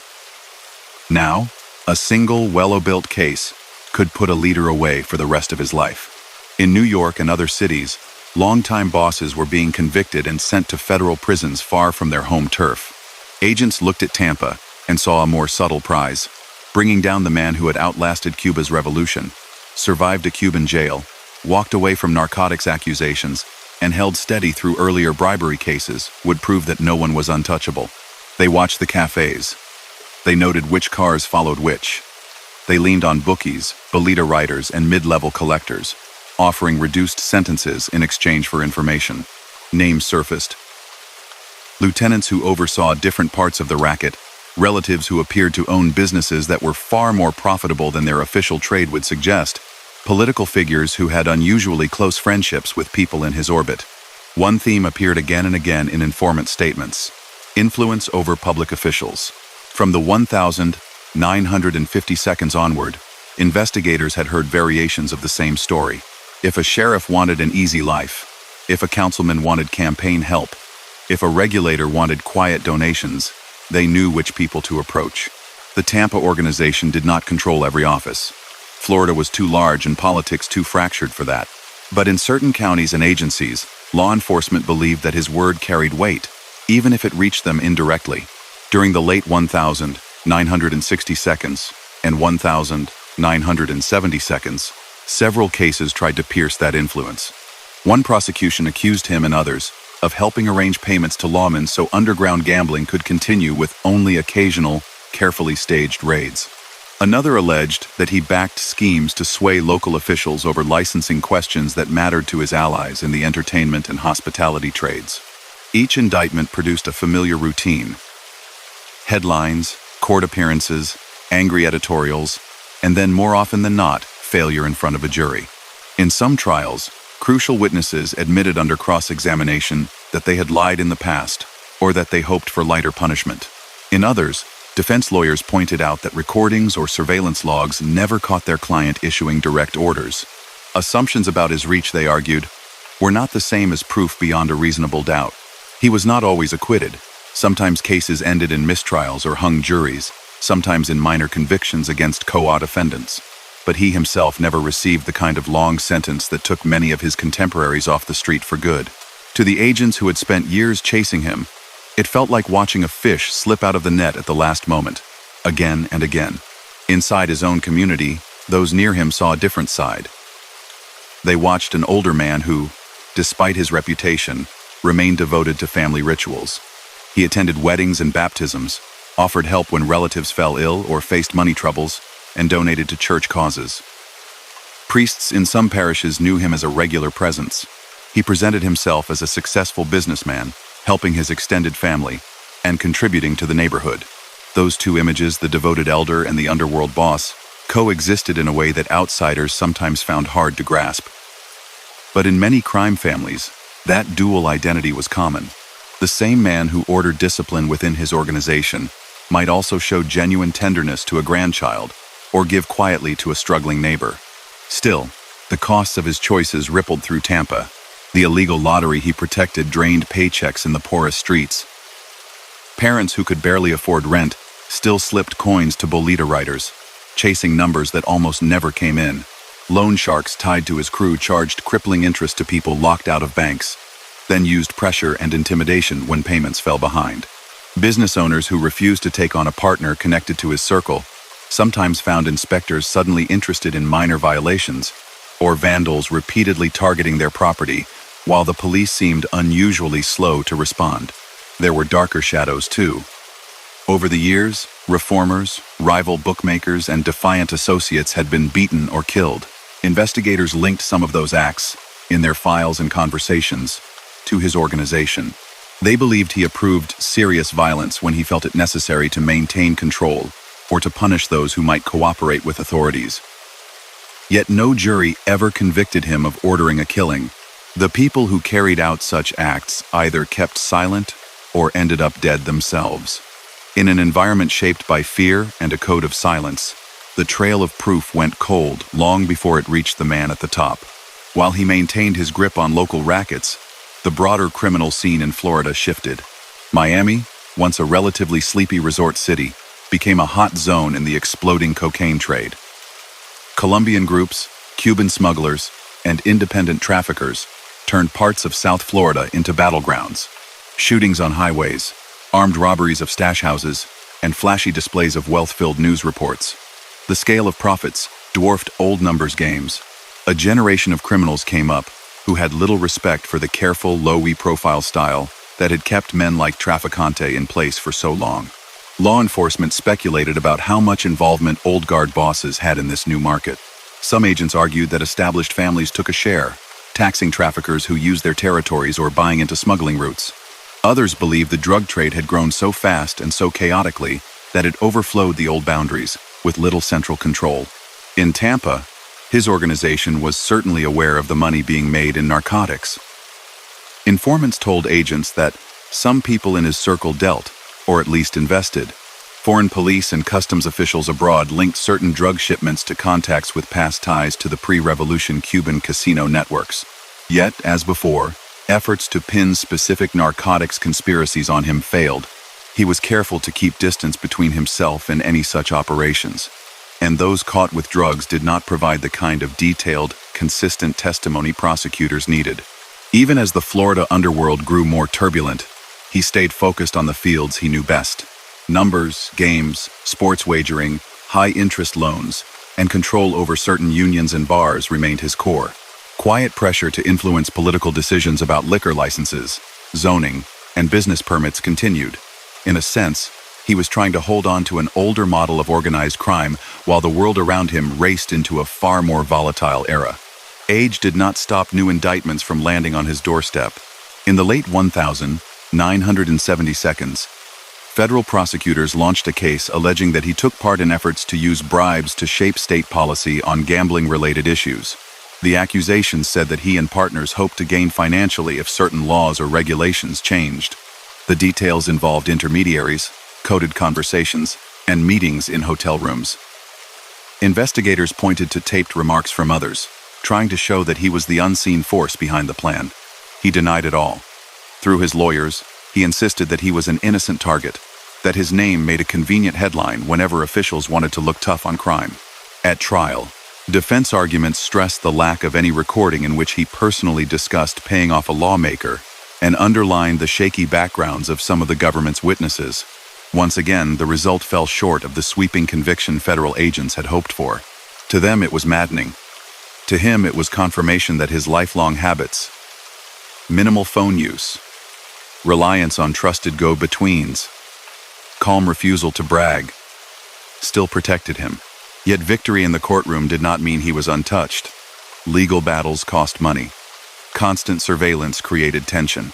The sheer strain of living for decades under a cloud of suspicion, never knowing when a friend might be wearing a wire or when a familiar restaurant might contain hidden microphones, took a toll. Physically, he was slowing down. Old heart problems returned. Doctors monitored his blood pressure and circulation.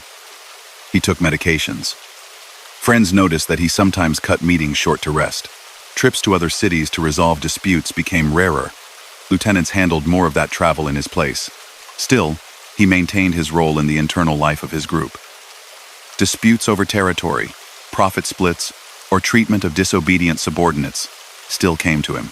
Even younger men who had grown up in the harsher world of the cocaine years tended to lower their voices in his presence. He represented continuity, a living link to the era of smoky Havana gambling halls and backroom card games in Ybor City.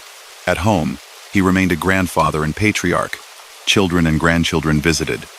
He told stories about the old neighborhood, about the cigar factories, about the hardships his parents had faced when they first arrived in America. Rarely, if ever, did he speak openly with family members about the darker side of his life. For many of the younger generation, the full truth of his activities came more from newspapers and whispers than from anything he chose to say. As he neared his 70s, he faced what might be the final serious challenge from the justice system. In the mid-1980 seconds, a federal grand jury returned an indictment accusing him of joining a new conspiracy involving public corruption around a proposed gambling-related venture. The charges painted a picture the public had come to associate with his name: quiet meetings, businessmen anxious to profit, plans to offer money or favors to public officials in exchange for permits and favorable treatment. Once more, he was portrayed as the figure whose approval made such plans possible.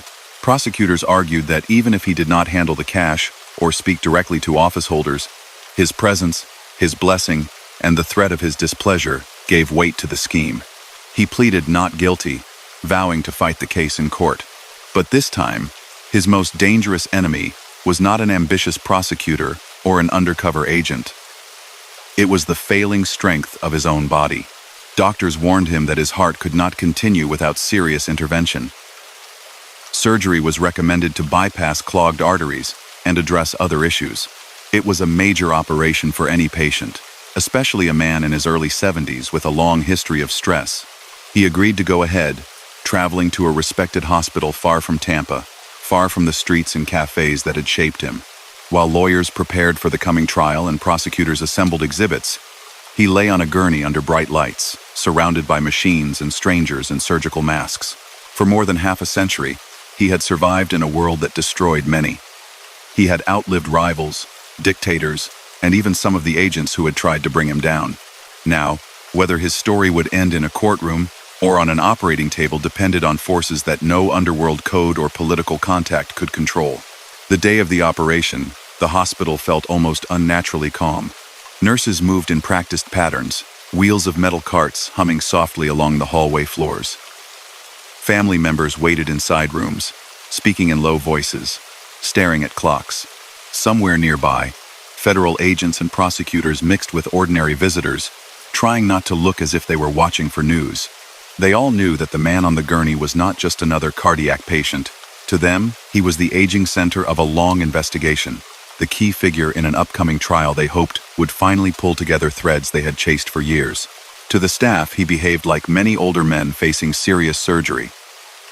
He answered questions politely, signed forms, and placed his trust in the surgeons and anesthesiologists who explained what they planned to do. Open heart procedures had become safer by the mid-1980 seconds, but they were still major undertakings, especially for a 72-year-old with a long history of cardiovascular problems. He had been through health scares before. Earlier checkups had revealed blockages and weakness, episodes of chest pain, and dizziness. This time, the doctors insisted that intervention could not be postponed. Without it, they warned, a fatal heart attack was only a matter of time. He agreed to the operation despite the looming court case. Perhaps he believed he would recover and stand trial as he had so many times before, walking out of a courtroom with another acquittal. Perhaps he simply saw no choice. Even a man used to making hard decisions could not tell his heart to heal itself. As they rolled him toward the operating room, he passed strangers who would never know who he was. A few nurses may have recognized the name from newspapers, but saw in front of them only a tired grandfather in a plain hospital gown. Surgeons opened his chest and went to work, machines taking over the job of pumping blood and keeping him alive while they tried to repair the damaged vessels feeding his heart. Outside, time stretched. Family members prayed. Agents pretended to read. Prosecutors checked pagers and made quiet calls, already thinking through arguments they hoped to deliver when the case finally went before a jury. Hours later, word began to leak out into the waiting areas. Something had gone wrong. Details emerged slowly and carefully, as they usually do when doctors speak of a lost patient. There had been complications, they said. His heart had not responded as hoped. Despite their efforts, he did not survive the surgery. On the 17th of March, 1987, one of the last old-style American crime bosses died not in a hail of bullets or in a prison cell, but on an operating table under bright lights, surrounded by medical staff trying to save him. For the family, it was first and foremost a personal loss. A husband, father, and grandfather was gone.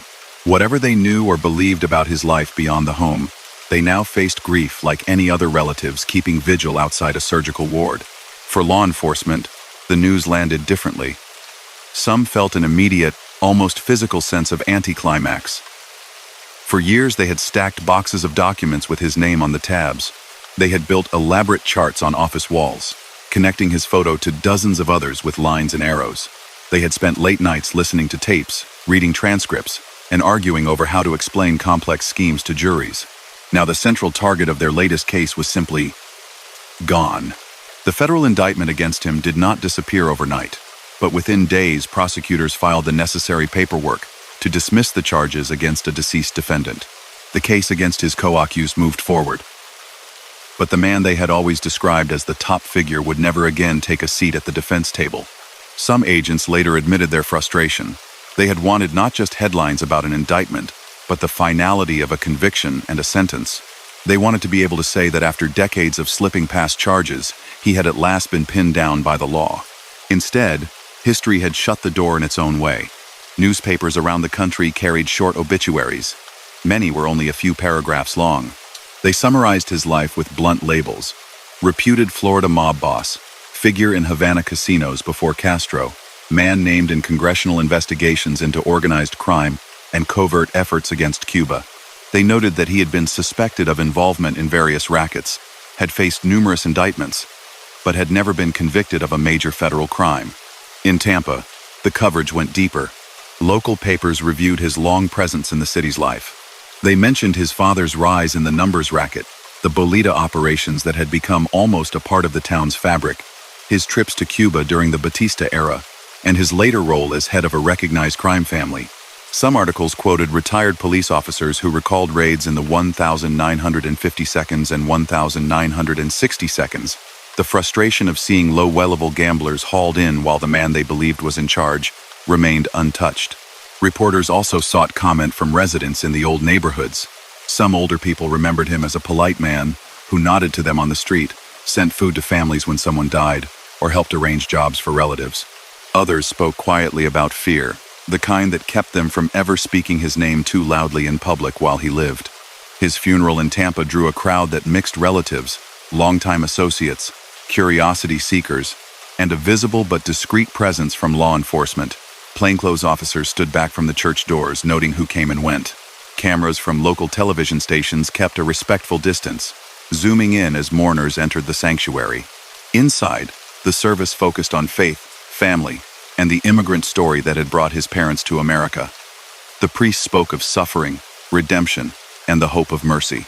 There was no mention of casinos in Havana, no reference to Senate hearings or whispered accusations about distant plots. To those who gathered in the pews, he was framed as a man who had worked hard, supported his extended family, and remained connected to his cultural community.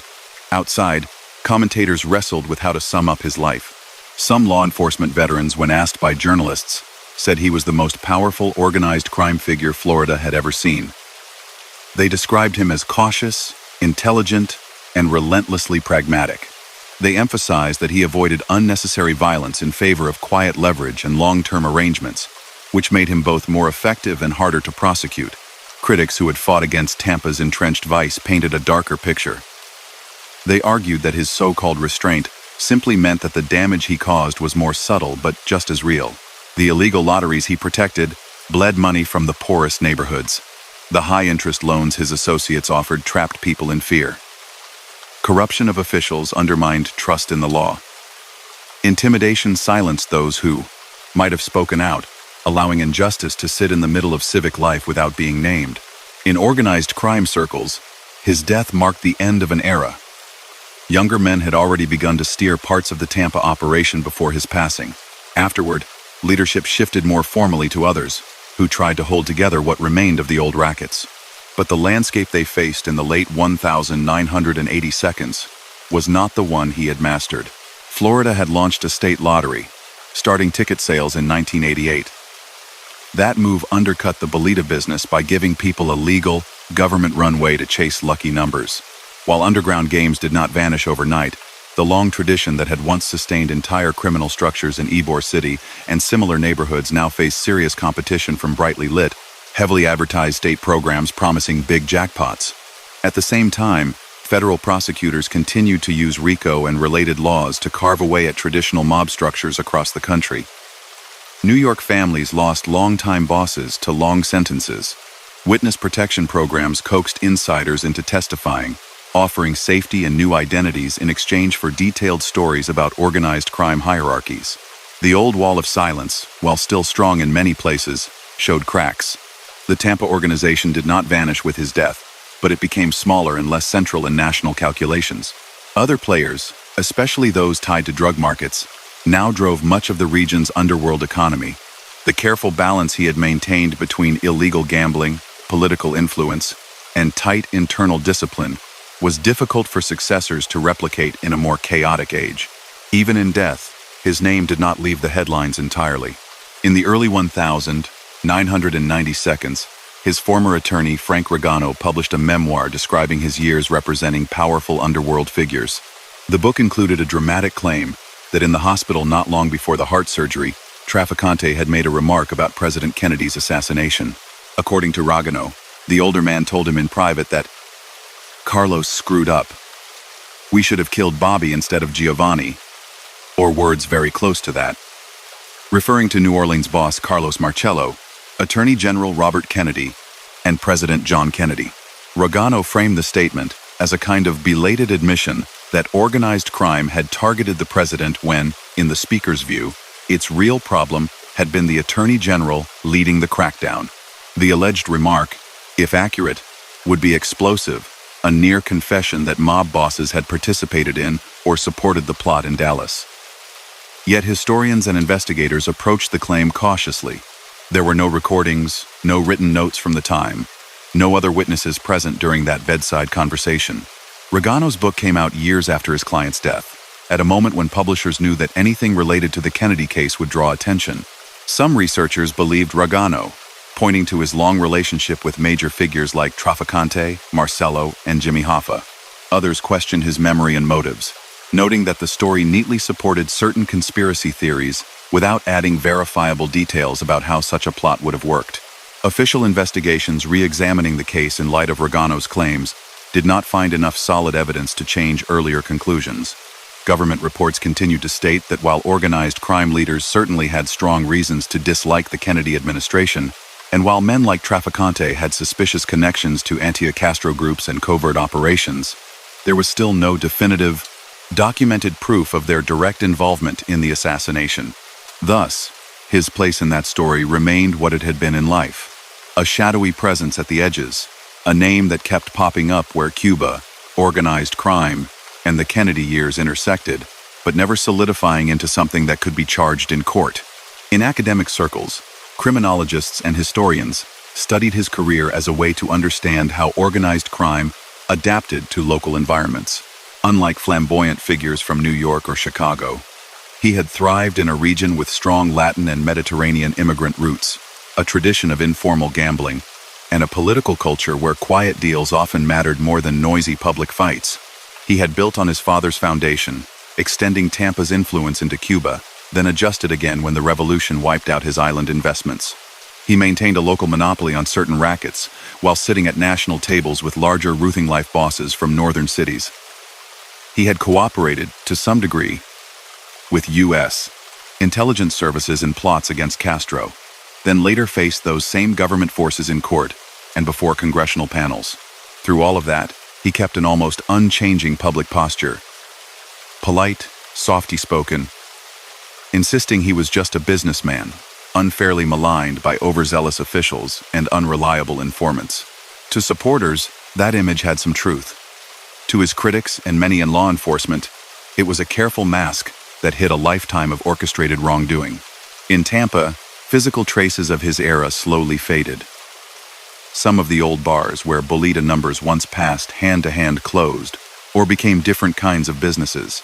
Younger residents moved into neighborhoods that had once been watched carefully by his runners, perhaps never knowing the history of the addresses on their mailboxes.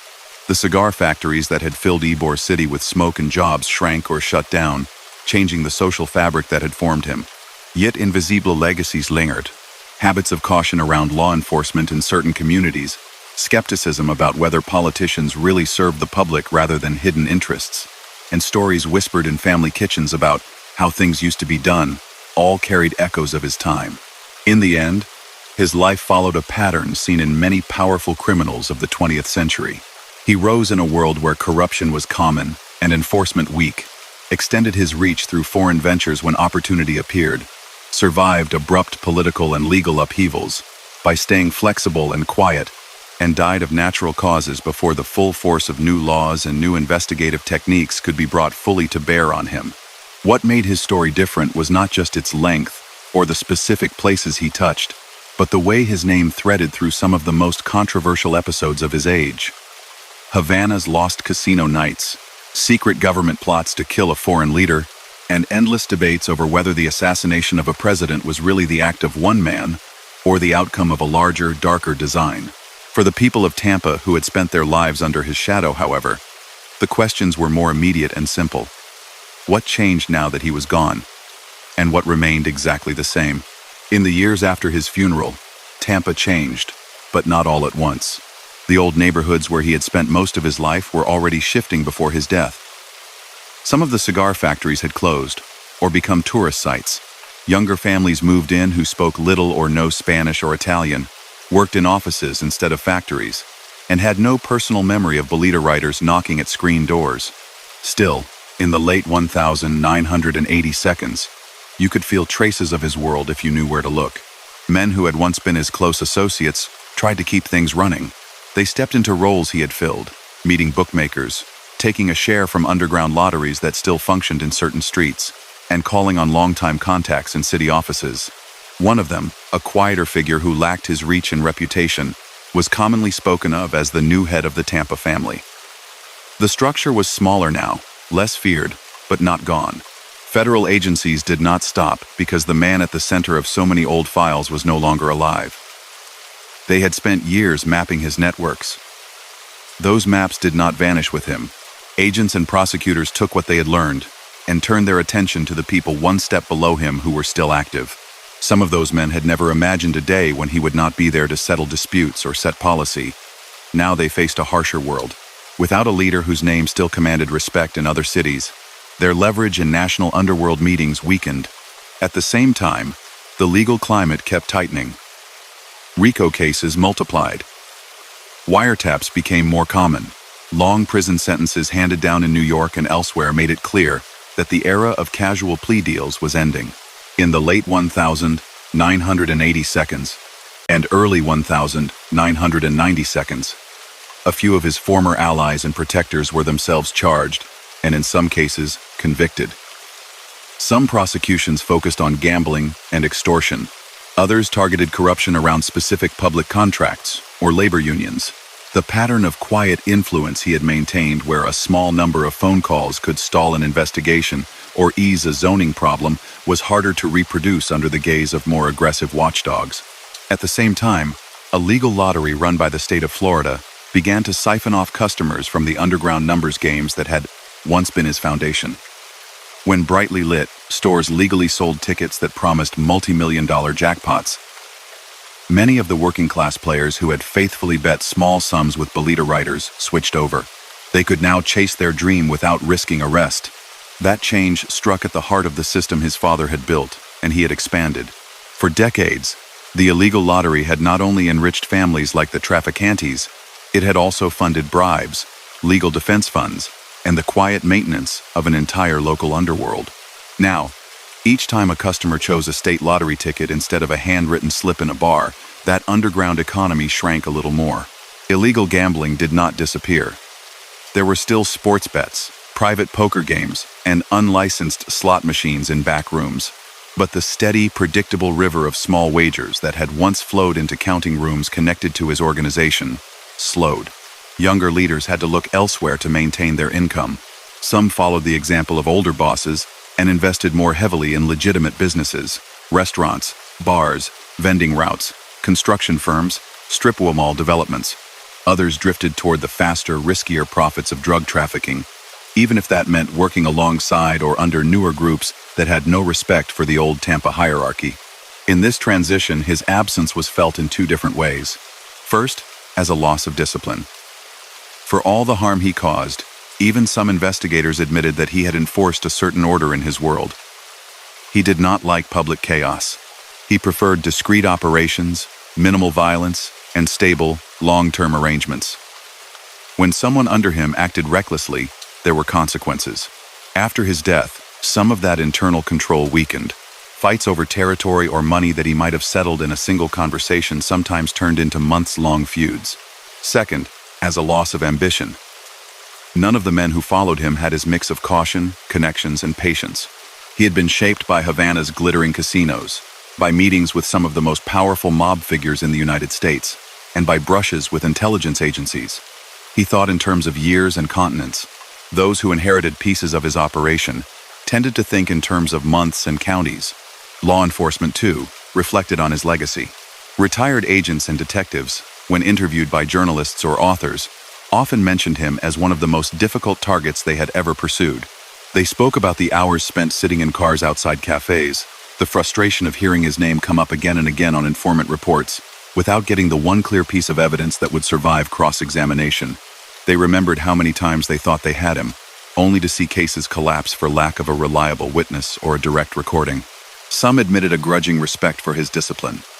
He had refused to use phones for sensitive matters long before that became standard advice in criminal circles. He had prepared for wiretaps before many realized how common they would become. He had kept his ego in check, understanding that flashy spending or public feuds might feel gratifying in the moment but could be fatal in the long run. Others found it hard to separate their assessment of his skill from anger over the damage his activities inflicted. They thought of families ruined by addiction to illegal gambling, of beatings and killings that they were sure had been ordered from tables where he sat, of witnesses who had backed away after subtle threats. To them, his success in avoiding major convictions was not something to admire. It was a sign of how long the system had failed to protect vulnerable people from powerful criminals. Beyond the police and courts, his name lived on in a different way. Writers and filmmakers drawn to the world of organized crime and politics looked to his story for material. The image of a Tampa boss who moved between smoky back rooms in Florida, glittering casinos in pre-Castro Havana, and secret contacts with government agents seemed almost designed for drama. While no major film centered solely on him, elements of his life can be seen echoed in fictional characters who talk about losing everything in Cuba, or who serve as quiet regional bosses in stories about larger criminal networks. Documentary makers and true crime authors combed through declassified documents from the Church Committee and the House Select Committee on Assassinations. They wrote chapters exploring the CIA mob anti-Castro plots, often pausing on his role as a link between exiles, gangsters, and government intermediaries. Some sketched him as a willing partner, others as a cautious participant, who saw the schemes as long-shot attempts that might or might not pay off if Castro fell. In these retellings, the line between careful research and speculation sometimes blurred. Certain books presented as near-eye fact what earlier official reports had treated only as theories or possibilities. For listeners and viewers decades later, sorting out what he actually did from what others believed or claimed he had done became difficult. Historians trying to keep those distinctions clear usually grouped his activities into a few broad categories. First, there were the things that could be documented with strong evidence: his rise in Tampa's illegal gambling under his father, his control over bolita and bookmaking for many years, his investments in Cuban casinos during the Batista era, his arrest and imprisonment in Cuba after the revolution, his appearance at the Appalachian meeting, his acknowledged contacts with Rosselli and others linked to CIA plots against Castro, his repeated indictments for bribery, conspiracy, and racketeering, his testimony before Senate and House committees, and his death during heart surgery while under federal indictment. Second, there were activities widely believed by law enforcement and many researchers, supported by multiple informants and patterns of circumstantial evidence, but never proven in court with the level of certainty the legal system demands.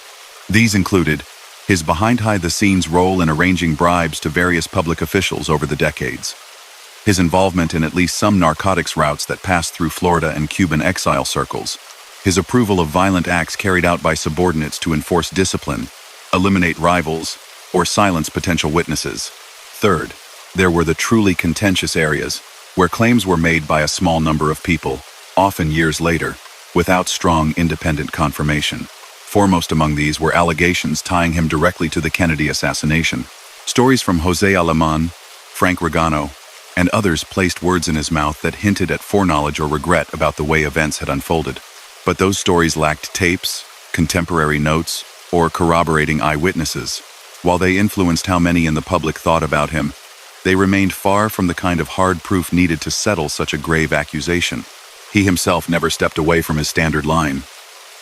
Whenever questioned about the assassination, he denied involvement. In his public testimony, he acknowledged knowing Marcelo, Hoffa, and numerous Cuban exiles, but insisted that nothing they had discussed included a plan to kill a president.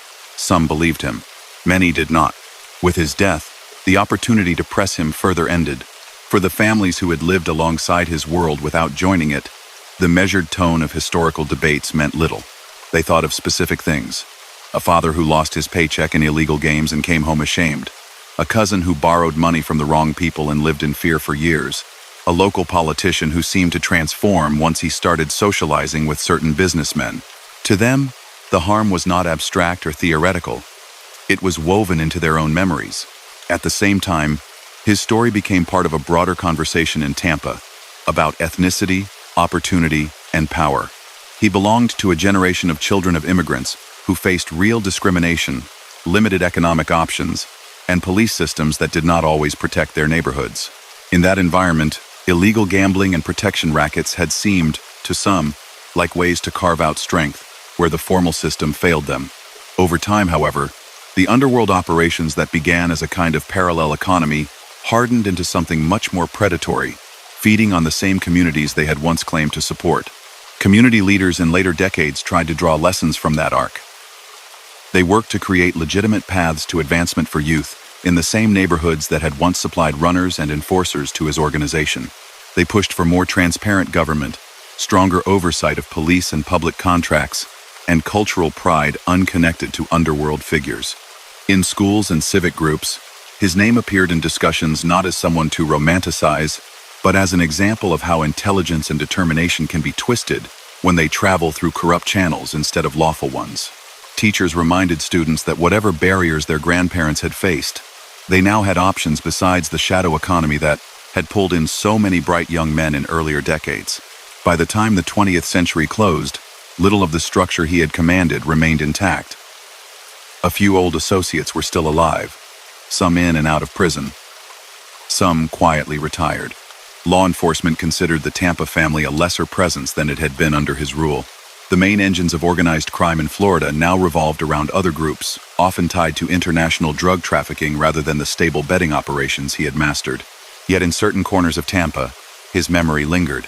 Older residents sitting at cafe tables sometimes pointed to spots on the sidewalk and said, "That's where his car used to park." Or, he liked to sit at that corner table. They spoke in lowered voices, out of habit, even though the man they feared had been gone for years.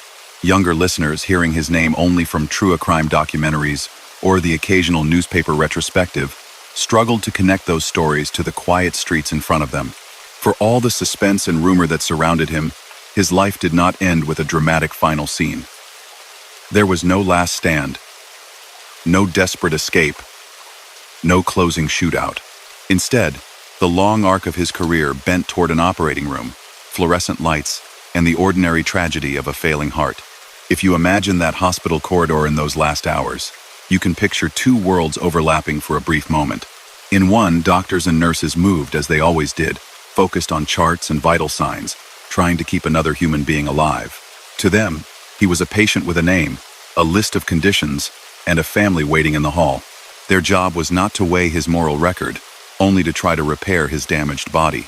In the other world, one that existed mostly in files, headlines, and the memories of people who had chased or feared him, he was the thread that linked Tampa's hidden gambling rooms to Havana's grand casinos, the contact point between mobsters and intelligence officers during Cold War plots, the quiet presence in congressional hearings about government overreach, the name that would not quite leave conversations about the Kennedy years, no matter how many reports insisted that solid proof was lacking. When the monitors finally stilled and the surgeons could do no more, those two worlds briefly met outside the operating room doors.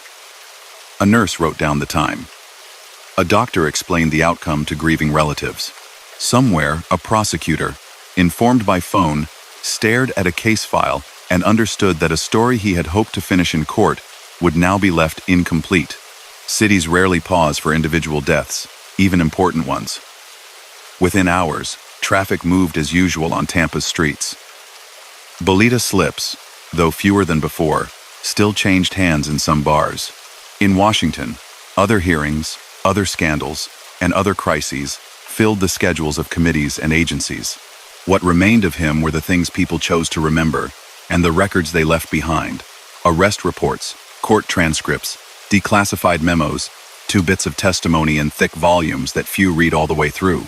In those pages, you can trace his path from a boy in Ybor City watching Bolita money counted in back rooms, to a man playing a quiet yet central role in Cuban casinos, to an old boss trying to hold on to influence in a world that was slowly moving past him. Some see in that path a story about wasted talent, about how intelligence without conscience can build impressive structures that rest on other people's suffering. Others see a cautionary tale about systems of power, criminal and governmental alike, that are willing to deal with each other in the dark, then turn on one another when it suits them. Either way, his life left its mark on Tampa, on the history of organized crime in America, and on the long debate over where crime ends and politics begins. He did not shoot his way into legend. He drifted there, quietly, on currents of fear, money, and secrecy, leaving behind a record that is detailed in some places, full of shadows in others, and still, even now, the subject of arguments about what really happened in the rooms where he sat, and the deals he made that never reached official paper. And that brings us to the end of tonight's story from the Silent Empires. Santo Trafficante Jr., here thanking you for joining me on this quiet journey through influence, strategy, and the far-reaching power of a man who ruled across borders and decades. If this story helped you relax or drift into the night, don't forget to like the video, subscribe, and stay with us for more stories of gangsters and forgotten empires. Until next time, may the silence of the empire rest over you, and may the echoes of history carry you gently into sleep. Good night.